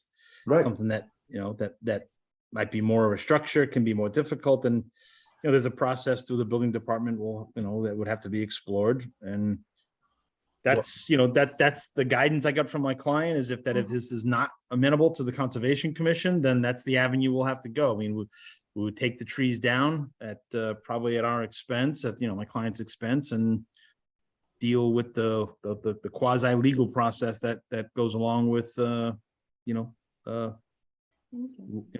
zoning encroachments and land occupation. Yeah, I mean, it's important for the commission, and I think Mike talked about it, and I talked about it for sure, that, the line behind the properties, for the most part, be maintained, and we don't have, these outliers, which, down the road, others could see and use as a template for them to do with what they would, so. Up and down the street. Okay, well, I mean, I believe I have the, the position of the Conservation Commission. I don't, feel like there isn't anything that I haven't heard from the commission members, unless you guys think so. Okay, and I know we have one more thing. We have one more thing that you had talked about, and it's about the easement. Yes, Well, it's got to switch my Where's- screen here. Huh? I'm gonna stop sharing for 1 second, then I'll Sure. share it again. So, in this one, I think is going to be relatively simple.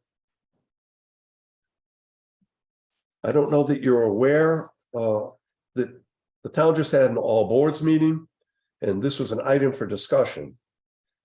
Your proposed easement for your irrigation well. Okay, And the DPW, the acting town administrator, and the chief financial officer were all in agreement that there should be no easements on town property. So you'll have to come up with another kind of a proposal to do this, so the commission understands the applicant's proposing to put in a well for irrigation. From a commission standpoint, I mean, we're gonna get the property, that's one thing. But when I look at water bans in the town of Bellingham, and I understand, they're deep water wells, they're a municipal water supply. But when I see a private well that is going to service 100 lot subdivision, it's a tough nut to swallow when we have water bans for groundwater withdrawal. We're already pushing the envelope for what we have access for, the access that we have, and our housing units are expanding exponentially, and we're exploring another well, and it's all in the same Charles River watershed. So this becomes a thorny issue for the commission because we don't want to deplete our groundwater resources. But that's a separate issue. The issue that I'm bringing up to you, Steve, and I'm sure you may not have heard this, is that at the all boards meeting, the consensus of the department heads was that they don't want an easement on town open you space, do not want a a well well and an in easement. an easement. So, okay, well,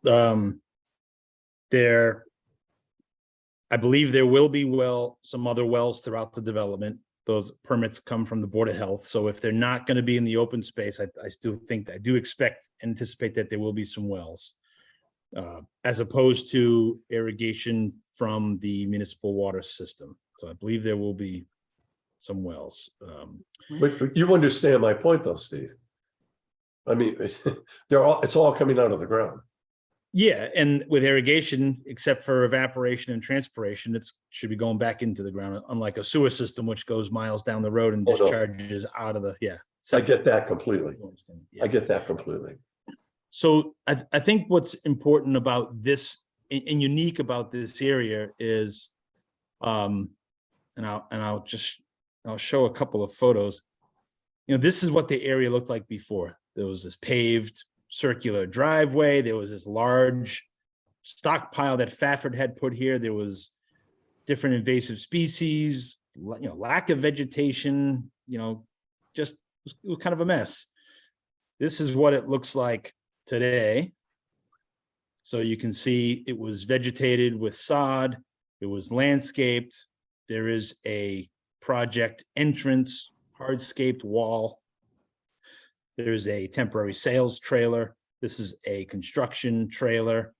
And, some construction materials that are neatly organized here. And these are the houses that are built on the date of this drone flight, which was very recently. So to go from this to this required, planting, required vegetation. I believe it's a significant improvement. The problem is this requires maintenance. It'll be maintained by the HOA. If it's not maintained, it'll fall in, and probably become an eyesore and overgrown. And I don't think anyone on the town side wants to or should be responsible for maintaining something that could be maintained nicely by the HOA. So the well is intended to serve, this main entrance area with very little bit of water that is needed to do that. The other aspect about needing needing an easement here, in addition to the well, is that the post office required that instead of having individual mailboxes, there have central mail kiosks. So there'll be a couple of mail kiosks throughout the development. This was one area that they approved. The planning board approved these parallel parking spaces with their recent modification. By the time you have the parallel parking spaces, the sidewalk and the mail kiosk were a few feet into this open space area, which was, originally kind of degraded. So, in my mind, this red area, small easement, maintained by the the whole open space would be conveyed, but this small area would be retained in an easement and In maintained my by mind, the. that's not open space. Well, open space comes in all shapes and sizes. I mean, would you have been happy if this was the open space, It a wouldn't- circular paved driveway? Isn't it the developer that caused most of that? No, Yeah. this pavement existed when it was, original, house that must have been there. This was a circular driveway. Not the pavement part, Not the not the stock car. back. I thought he used it for storage. Well, You're talking I about- think the point that we're missing here is that, department heads were very clear that they don't want an easement on the open space. They don't want the well. They don't want the well and they What- don't. okay, Mr. Chairman, what about removing that 1,100 square feet from the, or 11,000, what about removing that from the open space?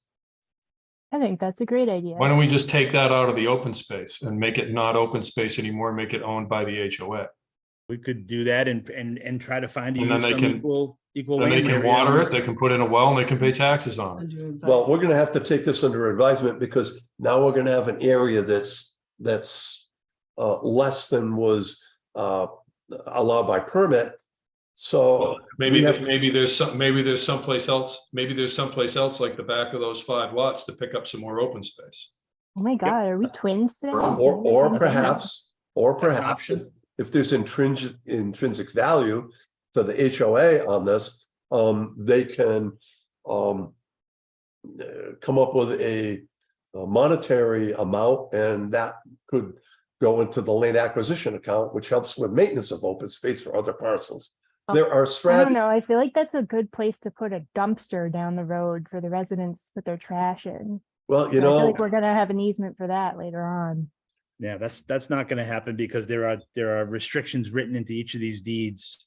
There's, no unregistered motor vehicles, no playgrounds in the front yard, no fences in the, in the front, between the street and the front corners of the house. I could provide you a sample deed to the extent of the restrictions that'll be in place for the owners of the properties in this neighborhood. Yeah, well, you know what, that might provide a level of comfort for the commission. But Steve, what I'm going to ask you to do is to give this some consideration and see what we can do to mitigate the loss of that area and Okay. a strategy. Sure. Yeah. I think that's the best path forward, Steve, to find a way to just trade that parcel for something else. Okay, and I just wanted to mention that this open space was part of our original permit. No, I understand that. And it was also part of the planning board permit. So these are all things that would have to be handled at a future time, once we gather more information and have more discussion. Sure. Yep. I would expect that too. We didn't say it was going to be easy. Nothing's easy these days. Nothing's easy. The only other comment I have, because I was not aware of the department head meeting, but the Board of Health issued a permit for this irrigation well. So I'm surprised to hear that if they were involved in that department head meeting, that didn't come up, that they actually issued they issued a permit. Unfortunately, Steve, this was after the agent left. So Oh, I was not aware of that. okay. Okay, well, I think we can continue to work through this particular situation. I know where you stand on the Douglas Drive situation, and I will keep you informed of the next steps that we have to take there. I will connect with those property owners and discuss what we need to do. Sorry. Nope, no problem. It is what it is. I'll sleep just fine tonight, and the sooner those trees can get down and not threaten lives over there, then I'll sleep even better. All right, we'll be in touch then. Thank you, Steve. I appreciate it. Yep, thanks for your time. Bye. Okay, do you think we should have Dan Nietzsche come on for the extension request real quick?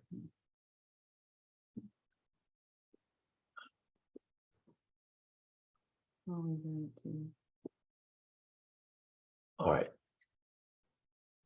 Did we close that hearing? it's There not a wasn't hearing, it's an informational Oh. presentation.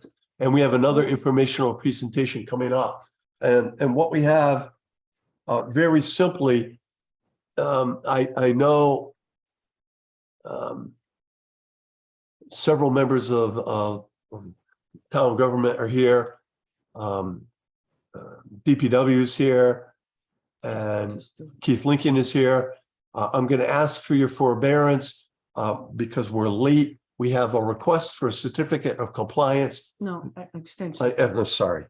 I'm sorry. That's okay.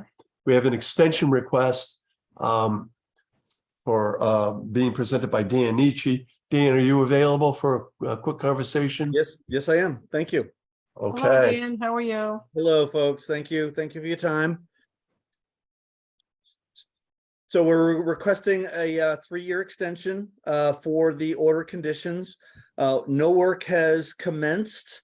To my understanding, a planning board permit was issued, but there were several concerns on our end about the feasibility of that particular permit, and I believe there is negotiations going on about that. So there's no work has occurred on the property other than the buffer zone restoration work has been completed. I believe we provided documentation that it was successful. I will ask Anne, did I submit the removal of the wattle that they had there, or the compost tube? I don't, I'll double check my records on that. If I haven't, I will send you that. Within a week of you asking for that to happen, they did that last I winter. think you might have, I thought I did, but I was just double checking. So we'll both double check our records to see if that has been sent to you, but that was completed. They cut open the fabric and spread out the compost in the general area, as it'll just be long-term additional erosion control, as well as just a growth media for plants to keep growing there. So the administrator submitted the request and the criteria for granting the extension. It meets the legal criteria. Any discussion from the commission? Mr. Alan? Chair, Yeah. Dan, you're gonna have to speak on behalf of the owner because I wasn't able to get on the site. The back side of the property, I go up down Maple Street a fair bit now, so I look across the site. So the back side is obscured by the humongous mounds of mulch, so I can't see. But is there a clear perimeter road all the way around it as was required? I know in the front area there is a log barrier that indicates that they are trying to maintain something, but on the back side, it looks like those piles are very close. Again, looking across the lot, it's hard to see, very close to the fence line, which is the property. I could not be honest with you in the recent passed, but last year there was a pathway back there. They haven't really constructed or reorganized the mulch area yet, because that part hasn't even been constructed or arranged in terms of the border that we were talking about, the concrete border around the edge. It's just the buffer zone restoration has been done. That's the only work that's been completed on the project. So I don't think the perimeter road you're referring to may not be done because they haven't really worked in that area to complete the plan that was approved. Okay, I guess a simpler question probably would have been better, and that would be, how far away from the back fence where the town property and the wetlands are and so forth are the nearest piles of mulch? Okay, so the wetlands are on the left side looking in, and And they are behind. more than Oh. they're outside the buffer zone, correct? There's no wetlands directly out behind the site. No, No, no. But it's town property and slopes off into what is, I thought, bordering, some bordering, not all, but some, isn't it not some there? More than 100 feet away from this land, from the work area, I believe, because we walked all through that back area and there was no wetland within 100 feet. it's open space, but it's, Mike, there's not a wetland. There's a wetland well back into that area. Okay. In the Probably back right 100 corner by where the power line road runs, the power plant road runs, that back right corner of the property, which was partially filled drainage area down behind the house lot and so forth. Yes. How, it also looks like the piles are very close to that area as well, which may It's not be outside the wetlands, buffer but I know zone. that was full of water because I walked around that when we were walking the site. Yeah. Yeah, they put up barriers at the 100-foot buffer zone, Mike. And those barriers are still in place. We check them all the time. Okay, because I can't see the back side. I mean, I don't want to trespass on the site, but it Yeah. looks like they're pretty close. The only other observation / question I saw what Ann, you had, the administrator sent about the requirements and for a meeting, and then since it's under legal review, I know they have the right to require or request an extension, but I'm personally not amenable. I'd like to know a really good reason why we would want to extend another 3 years. This project has been going on a humongously long period of time. And I'm not super in favor of just saying 3 years, sure, well, let's do another 3 years. So, We went through 3 peer reviews. This was a significantly reviewed project by the commission.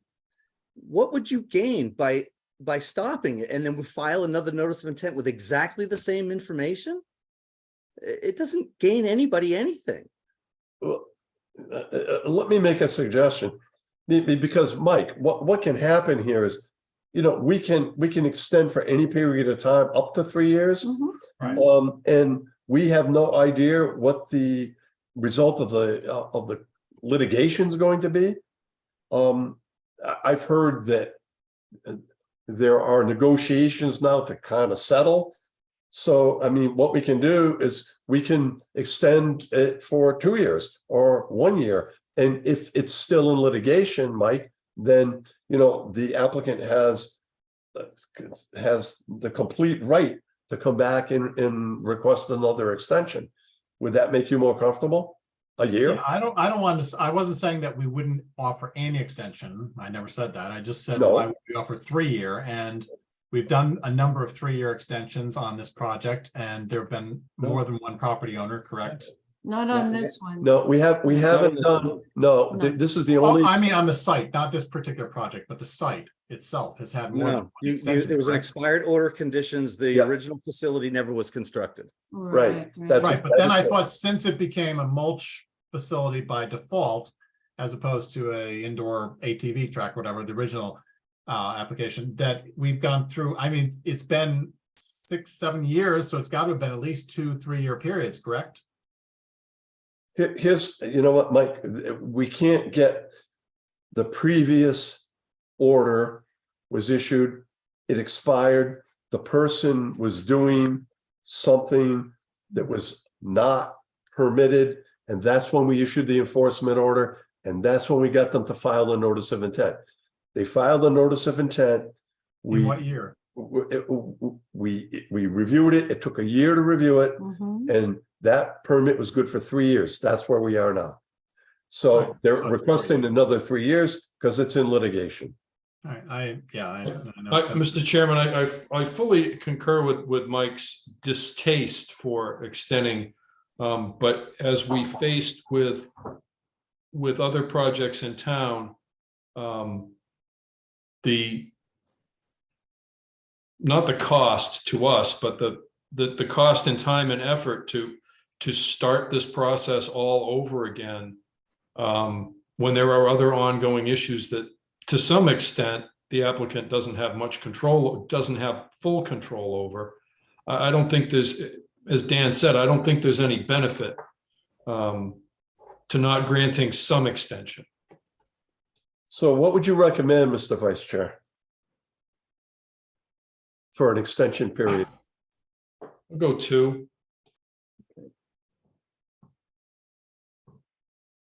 I'd say 2 years would be sufficient. If you know, if there's no movement by then, I mean, as other people have done, they have come back and asked us for an additional request, which by and large we've granted, again, because the cost to us in time, effort, and heartache of starting this process over again is simply not worth anything that we would gain. We won't gain anything by not doing it, other than feeling good that we didn't extend it.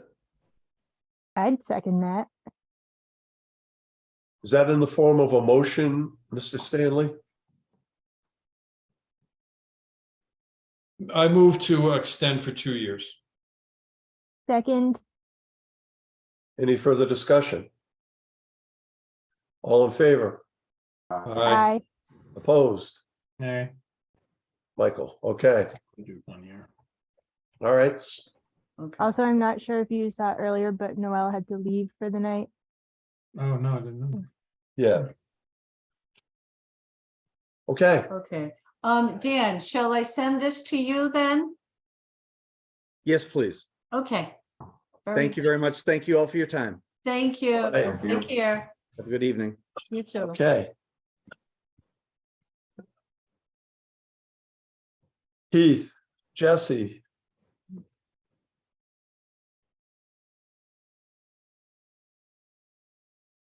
Beth, apologies. Yeah. You know, if we had known what we knew then, if we knew then what we know now, you guys would have been on an hour ago. No problem at all. I thank you all for your time and allowing us to present here tonight. What we wanted to do was to present to you all our proposed roadway reconstruction project on Route 126 west of the I-495 interchange. And I would like to quickly, I'll share my screen and go through some of the basics of the project for you all. And Jesse, please feel free to jump in if there's anything you want to add to speak on this project.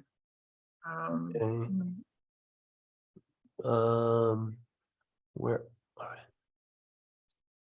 Okay, so do you all see the right now I'm just showing the Google aerial view? Yep. Yes. Yes. Okay, so the project runs from the southbound barrel of 495 and extends westerly on Route 126 or Hartford Avenue up to the intersection, the four-way intersection of Hartford with Cedar Hill and North Main Street. And then extends just a portion down North Main Street or Route 126 as it makes its turn to the south to transition into this intersection. So that's just the general aerial view. And this is a public presentation plan that we presented to the project abutters last, actually it was February of 2022, showing the basic elements of the project. And really what it is it's a safety improvement project that's intended to address safety concerns or safety issues at the three separate intersections within the project limits those three intersections being Route 126, Hartford Avenue, Cedar Hill Road, Hartford Avenue with Rawson Road and the entrance to the Home Depot Plaza, and then Hartford Avenue, Deerfield Lane, and the Route I-495 southbound off and on ramps. So it's really three separate intersections that are very closely spaced together, and the transition from one intersection to the next forms what is really a corridor improvement project. So what the specifics of the project are introducing exclusive dual left turn lanes at the three intersections on the project. That's one of the bigger points of conflict, is the lack of left turn, exclusive left turn phasing and sufficient left turn phasing to allow for these movements to take place. And that's one of the things that the biggest contributors to the accident history on these on this corridor and these three intersections in particular. They are all above the statewide average for intersection safety, and this specifically the intersection of the southbound on-off ramp with Hartford Avenue and Deerfield is in the top 5% statewide, meaning it's classified as a high crash location. As I said, what we're trying to do is introduce safety improvements in the form of dual left turn lanes into onto the I-495 southbound on-ramp from Hartford Avenue, elimination of the what is really a left turn trap right now, where when you come across the bridge westbound, and if you're trying to make a left turn, you are in a shared through left lane, and that causes a tremendous backup of vehicles. I mean, if you all live in the area, you know this, this corridor, you know. I do that every morning. Yeah, I don't want to get too bogged down in the traffic issues, because I don't think I have to. I think that you all are well aware of the safety and capacity issues within this stretch of road. So that is what this is a very, very brief overview of the project itself. One of the other components that I did want to point out is that we are also proposing a shared use path, two-way bike and pedestrian path on the north side of Route 126 or Hartford Avenue from the intersection of Hartford and North Main along Hartford all the way up to the Easterly project limit at the bridge crossing over I-495. And then what happens, Keith? And then it transitions into the existing two bridges over 495. So it stops. Okay. It stops. And I can assure you, we've done everything we can or could to extend it. But that's a different conversation. Yeah, there's no room. There's the simple fact is these bridges are not structurally deficient. And in order to reconstruct a bridge and put public funds towards reconstruction of bridges, they need to be structurally deficient. In this case, that doesn't meet the criteria for the bridges to be reconstructed. So what we're doing is we are transitioning into the existing bridges without getting into any kind of structural work on the bridges. That's a general overview of the project itself. What I did give myself a little cheat sheet here of things I wanted to mention as well are the current status. These plans that you see here, we submitted a preliminary design. This is kind of a prettied up view of for public display, but we prepared a full preliminary design package and submitted that to the Department of Transportation in January of 2022. And since that time, we have been working towards, well, the Department of Transportation has reviewed the plans. We've had some back and forth with them in terms of the safety and capacity improvements as part of the project. And then we've been trying to secure funding for the project. As you can well imagine, it's a fairly expensive construction. And so we've, through a MassWorks grant and through contribution from the Department of Transportation, we've been able to secure funding, and the design is now intending to move forward. And as part of the design, probably the biggest component we need to move forward with is the stormwater design. And what we had done with the preliminary design is just show a very, very high level conceptual view of where we might be able to do some kind of stormwater mitigation.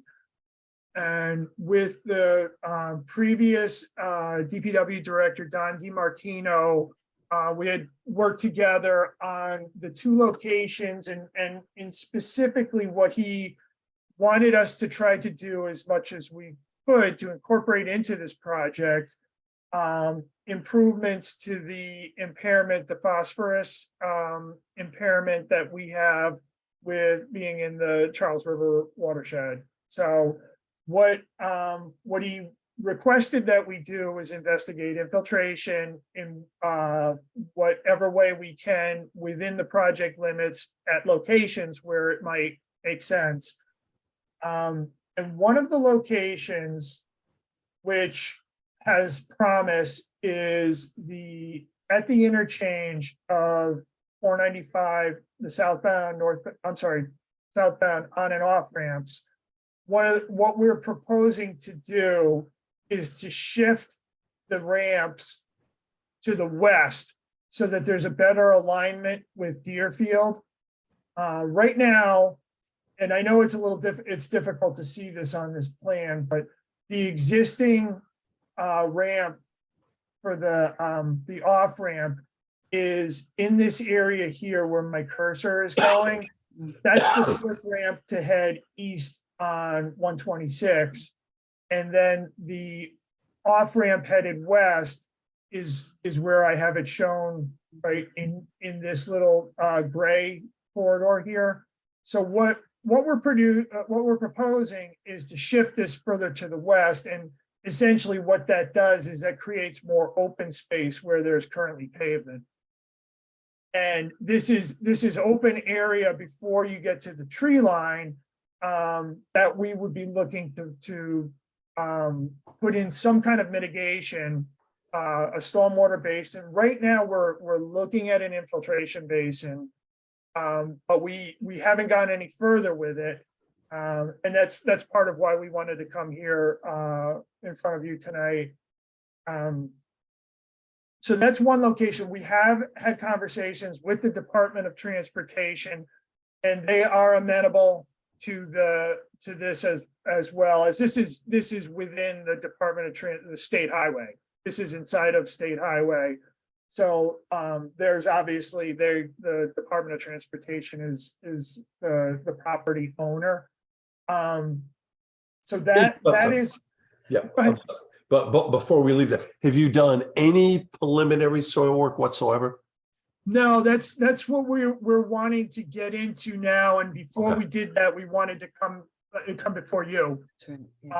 Okay. So and that's really what's going to dictate what is feasible in terms of mitigation.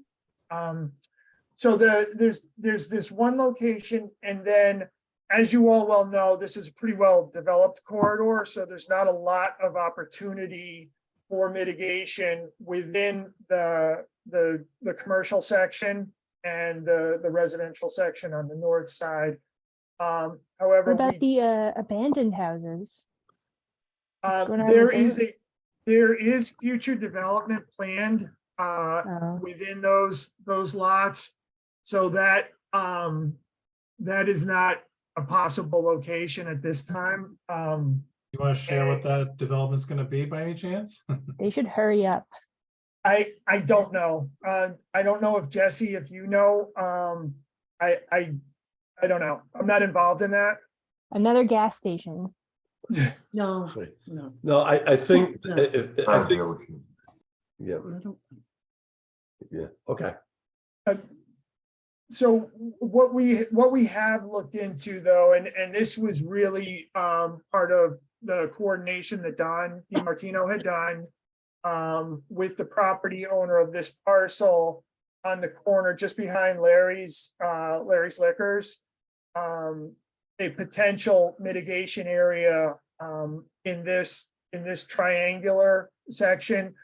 And this is the plan that we developed for our preliminary design. And since this time, and you had sent out a plan which showed delineation all through this parcel as well as contoured mapping. So that was extremely helpful in looking at this lot in a little bit more detail. And when we did look at the lot and met with the property owner, that was back, I'm gonna say that was March or late February.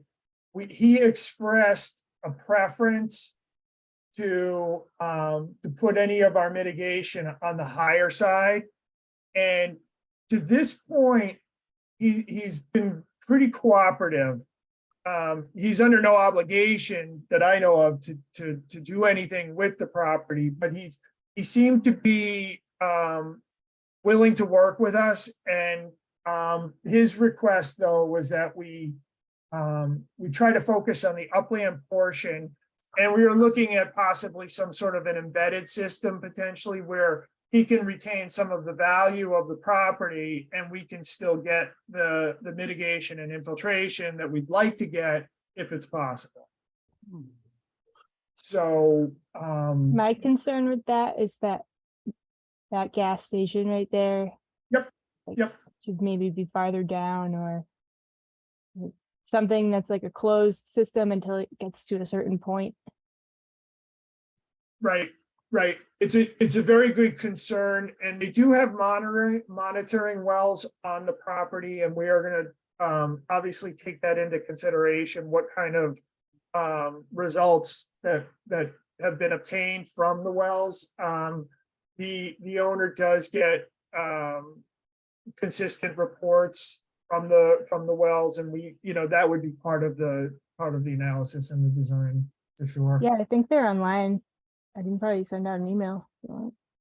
Oh, yeah, that would be very helpful if that's possible. We were gonna reach out to him to see if we could get the test results, but if that's something that can be obtained, that would be terrific. So Keith, basically what you would be looking at would be, there's a break point there, so you'd have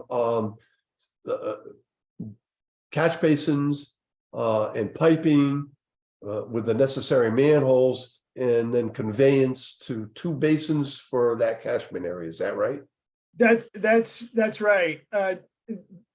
The whatever kind of system or BMP would go in here, it would come from a closed drainage system that would be conveyed through deep sump catch basins to manholes to manifold or some sort of containment system or a collection system, and then on the low side there would be overflow or outlet that would feed the wetlands that are on this I guess that's the southwest portion of that property.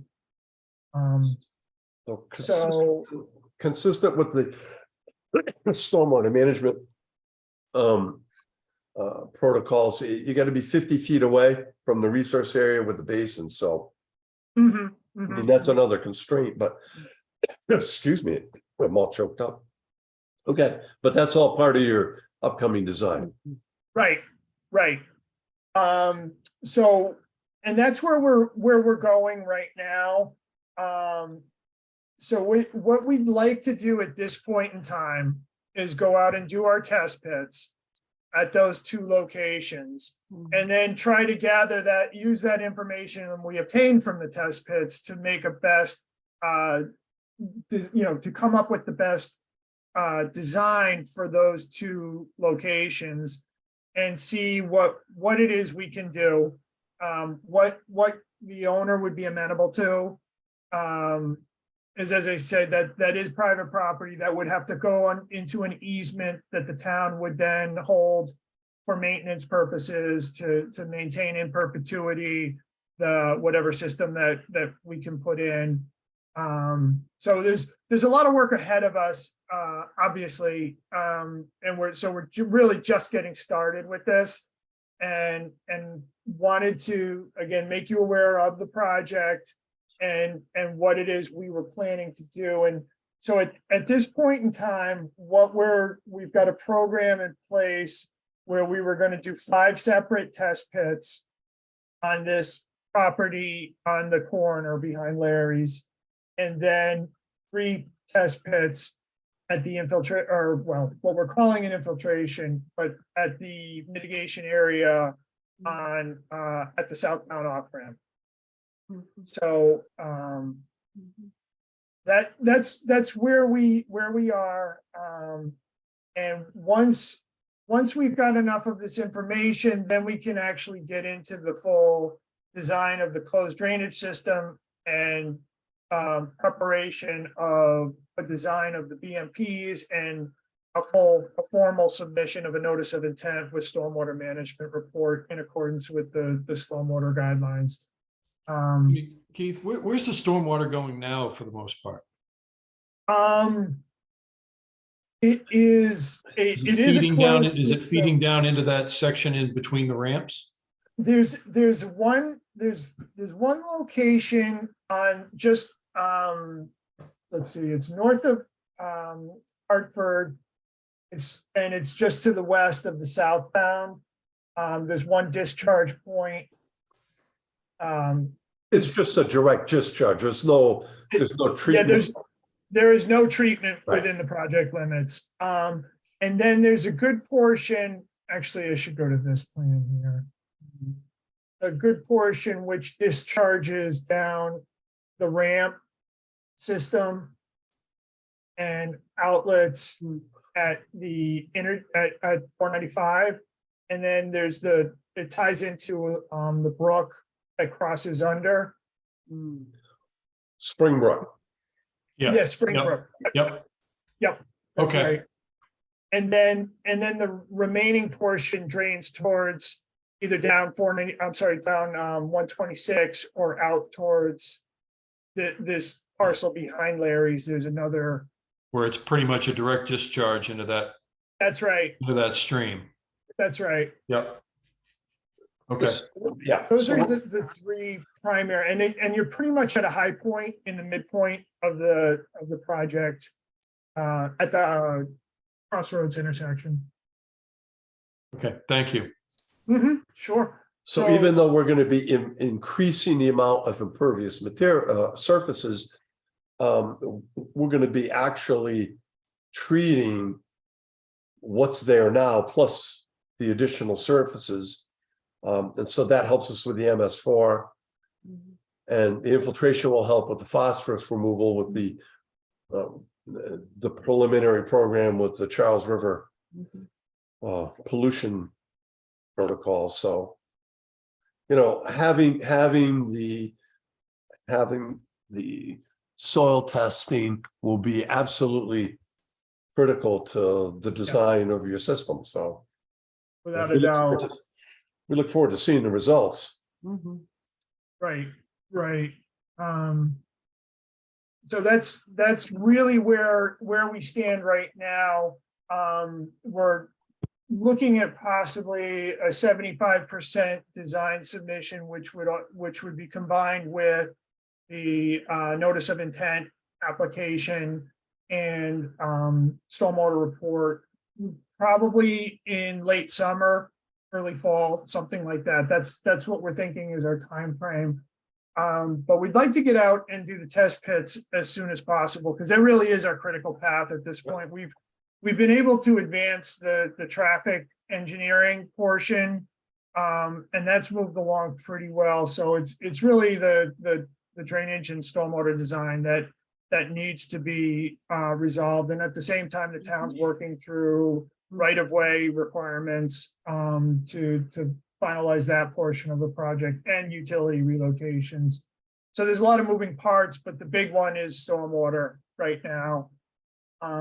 So what at this time, we're hoping to, I wanted to come before you and present the project, and also to just run through what we see as our test pit plan moving forward. Wanted to confirm that it looks like that we have adequate test pit coverage from what you've seen. And what we have done to this point is we're planning on one test pit per every 5,000 square foot of basin area conceptually, and a minimum of 3 test pits for each basin. And make sure that's sufficient coverage from your point of view.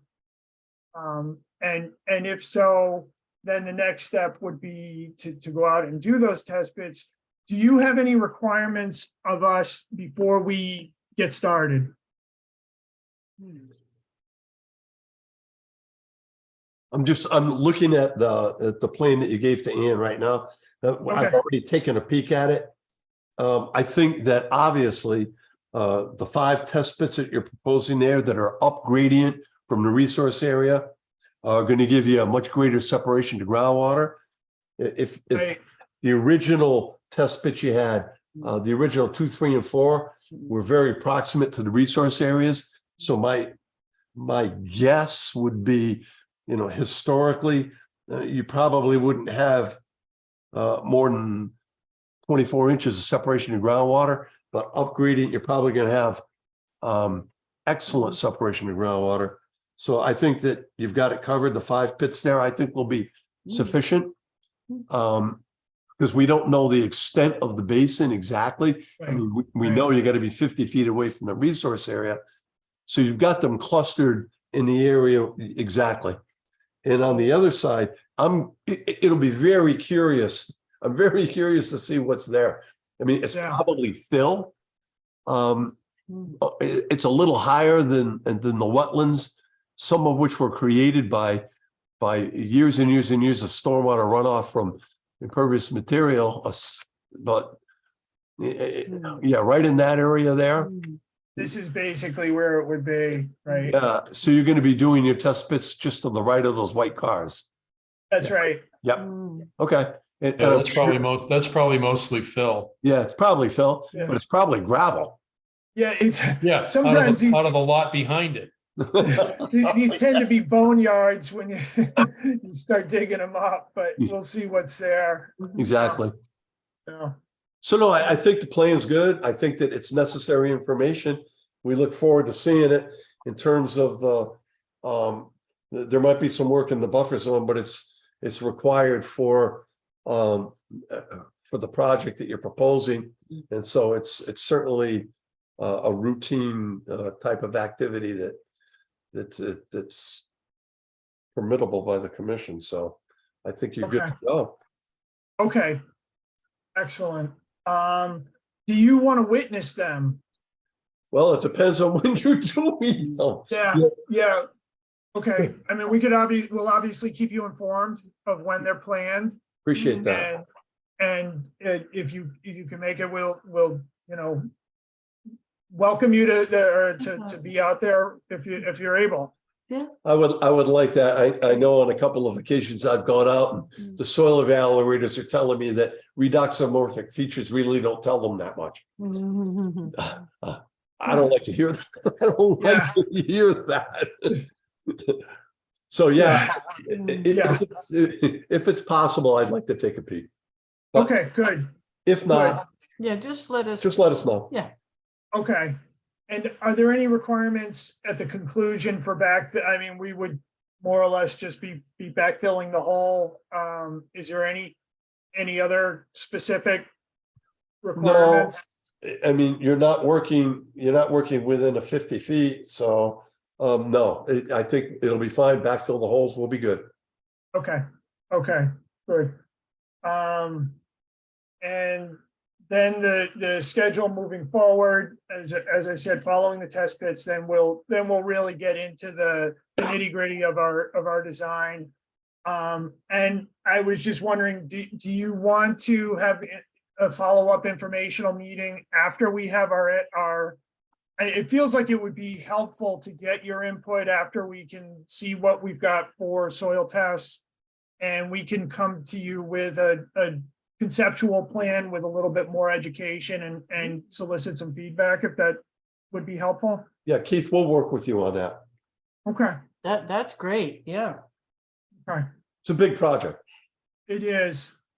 It is. And I think it offers the opportunity to make improvements all around for the traffic safety and for the water quality as well. It gives us that opportunity when you're working on a bigger project like this.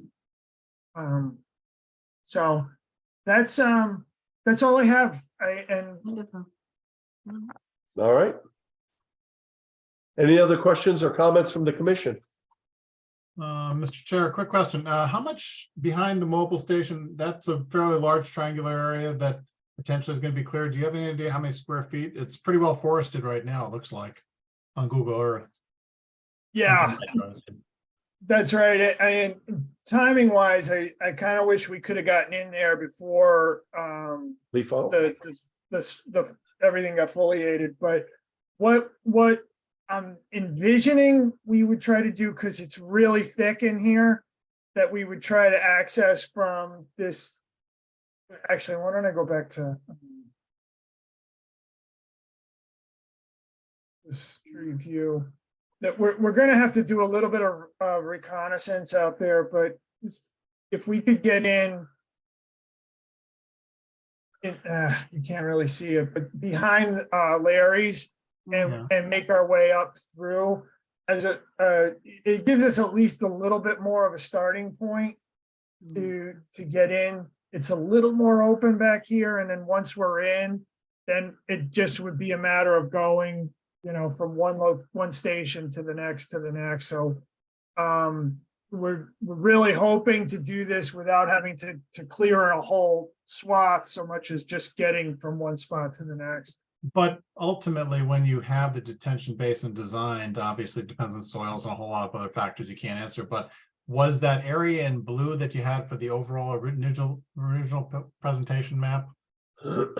The area is that the proposed approximate area of detention, or what is that blue area indicating? I can't read that is what we were thinking, and how many square feet is that approximately, Steve? Oh boy, that's a good question. I wish I should know It that. looks huge. It looks huge. I just can't. It's I don't know. Couple acres. We had to abandon this really as soon as I saw Ann's plan that showed where the wetlands were and how much the grade dropped off down there. This is not a feasible location because like Mr. Chairman was saying that we're not going to have separate. We would almost have to do this as a stormwater wetland. I think if we were going to do something like this, and so you're thinking perhaps now that I know the test pits will be above that in the area between the blue and the corner property line, the triangular area up above. Yeah. So ultimately, if it's in that area, the basin, and you got the good drainage, if you get that, then it would be up in that area. Do you have any idea how large an area that is? I would say that's in the neighborhood of 50 by 100, give or take. It may be long. These are 100-foot stations right here. This between 8, where it says 8 and 9, that's 100 feet. So I'm just kind of ballparking it from what I just drew there. That's a real rough guess, but I'm literally, that's all I'm doing is looking at those stations. So the detention basin would only, you think, maybe be in the ballpark, again, ballpark of like a 50 by 100 foot, not the massive. Yeah, and at this point in time, in talking to the property owner, he's thinking he would his preference would be for something more of an embedded system underground. As Right, opposed, but you have to clear everything above it though, so it's gonna be. oh an yeah, open- oh yeah, no question about this Yeah, whole area okay. would have to get cleared. I'm sorry, I didn't. That's fine. No, you answered the question. That was a good. So, salt treatment. I know nothing is being treated now, so anything will be improvement, but while you may be having proprietary systems, I assume before it goes into the infiltration there or at the curve of the ramp, the other area, what is, if anything, do you guys have for salt treatment? Because I know that road is heavily salted. The pre-treatment we would typically go with would be obviously deep sump catch basins. It would be a little trickier if we went into an embedded system, but we would have a forebay on the at the point of discharge before it enters the infiltration area on the over at the ramp. If you're gonna, yeah, if you're gonna infiltrate an embedded system, then you'll have to have some sort of proprietary mechanical structure for pretreatment. Something like that. Yeah. Yep. Yep. But just to be clear, those don't treat for salt, just for oil, sand, sediment, stuff like that. That's correct? right. My understanding is that there's really no way to get the salt out of the water without, almost like you need like a salinity bed for it to, there's Yeah, really no way to. Right, and I'm just thinking, as you said before, right now it goes down the ramp and discharges basically into Spring Brook there at the bottom, Yep. which is part of the Charles River watershed. One other quick question, if the soils don't turn out to be okay, either there or at the other site there, what backup plan do you guys have for options? The state's going to require, as part of this improvement, some sort of stormwater treatment, correct? Yeah, Let's cross that bridge when we come. yeah, to it. we don't have a plan B yet. Okay, all right, that's fine, that's being honest, I appreciate that. Yeah. We're really hoping that this is, that we can make something work here. Can you show that other one with the green and the blue and so forth on Oh, the? sure. Oh, I have one more question about, you started to talk about when you did the overview that yeah, right there. If you could just zoom in a little bit. All right, the intersection, let's say the one with the ramp there, if you could zoom a little more on that. So the diagonal slashes indicating where the traffic's turning around, are those actual raised structures out in the road or just painted lines? Just painted lines. Okay, because I could see curbs being hit. And just to be clear, you have two left lanes going as Neil crosses over the bridge and then southbound onto 495, merging into on the ramp somewhere, right, like where it says I-95 southbound on ramp. It's just going to merge together there, those two lanes. That's right.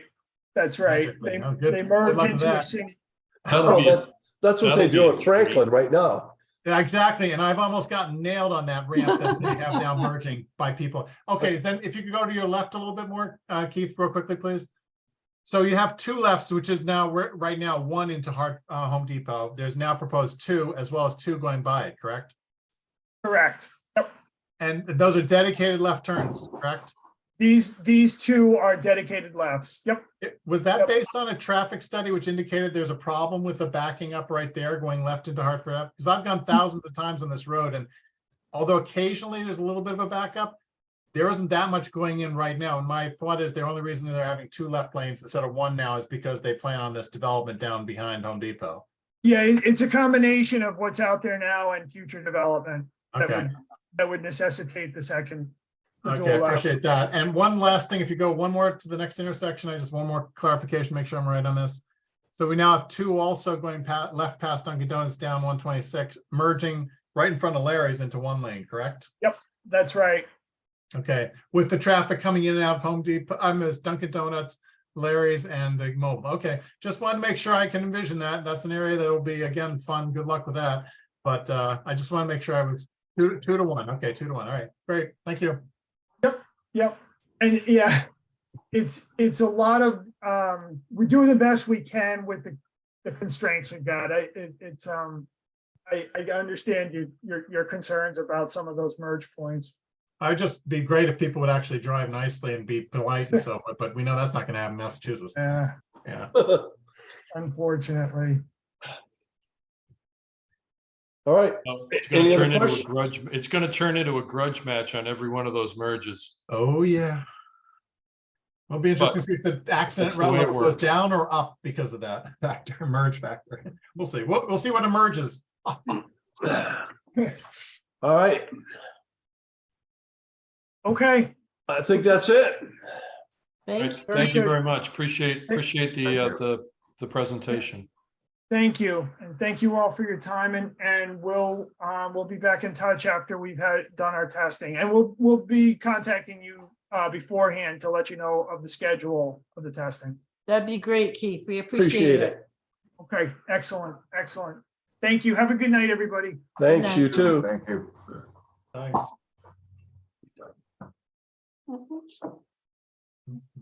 All right. Ladies and gentlemen, I think that's it. Do we have any ETA, since Jesse's still online, of when the DPW parking area will be done, whatever they're doing there? I saw this huge tank truck there. I think it was for water. It said something about rain on demand or the DPW parking lot. You know that it's all torn up now. The new one? No, the on Blackstone Street, the Oh. DPW parking area. You can't get.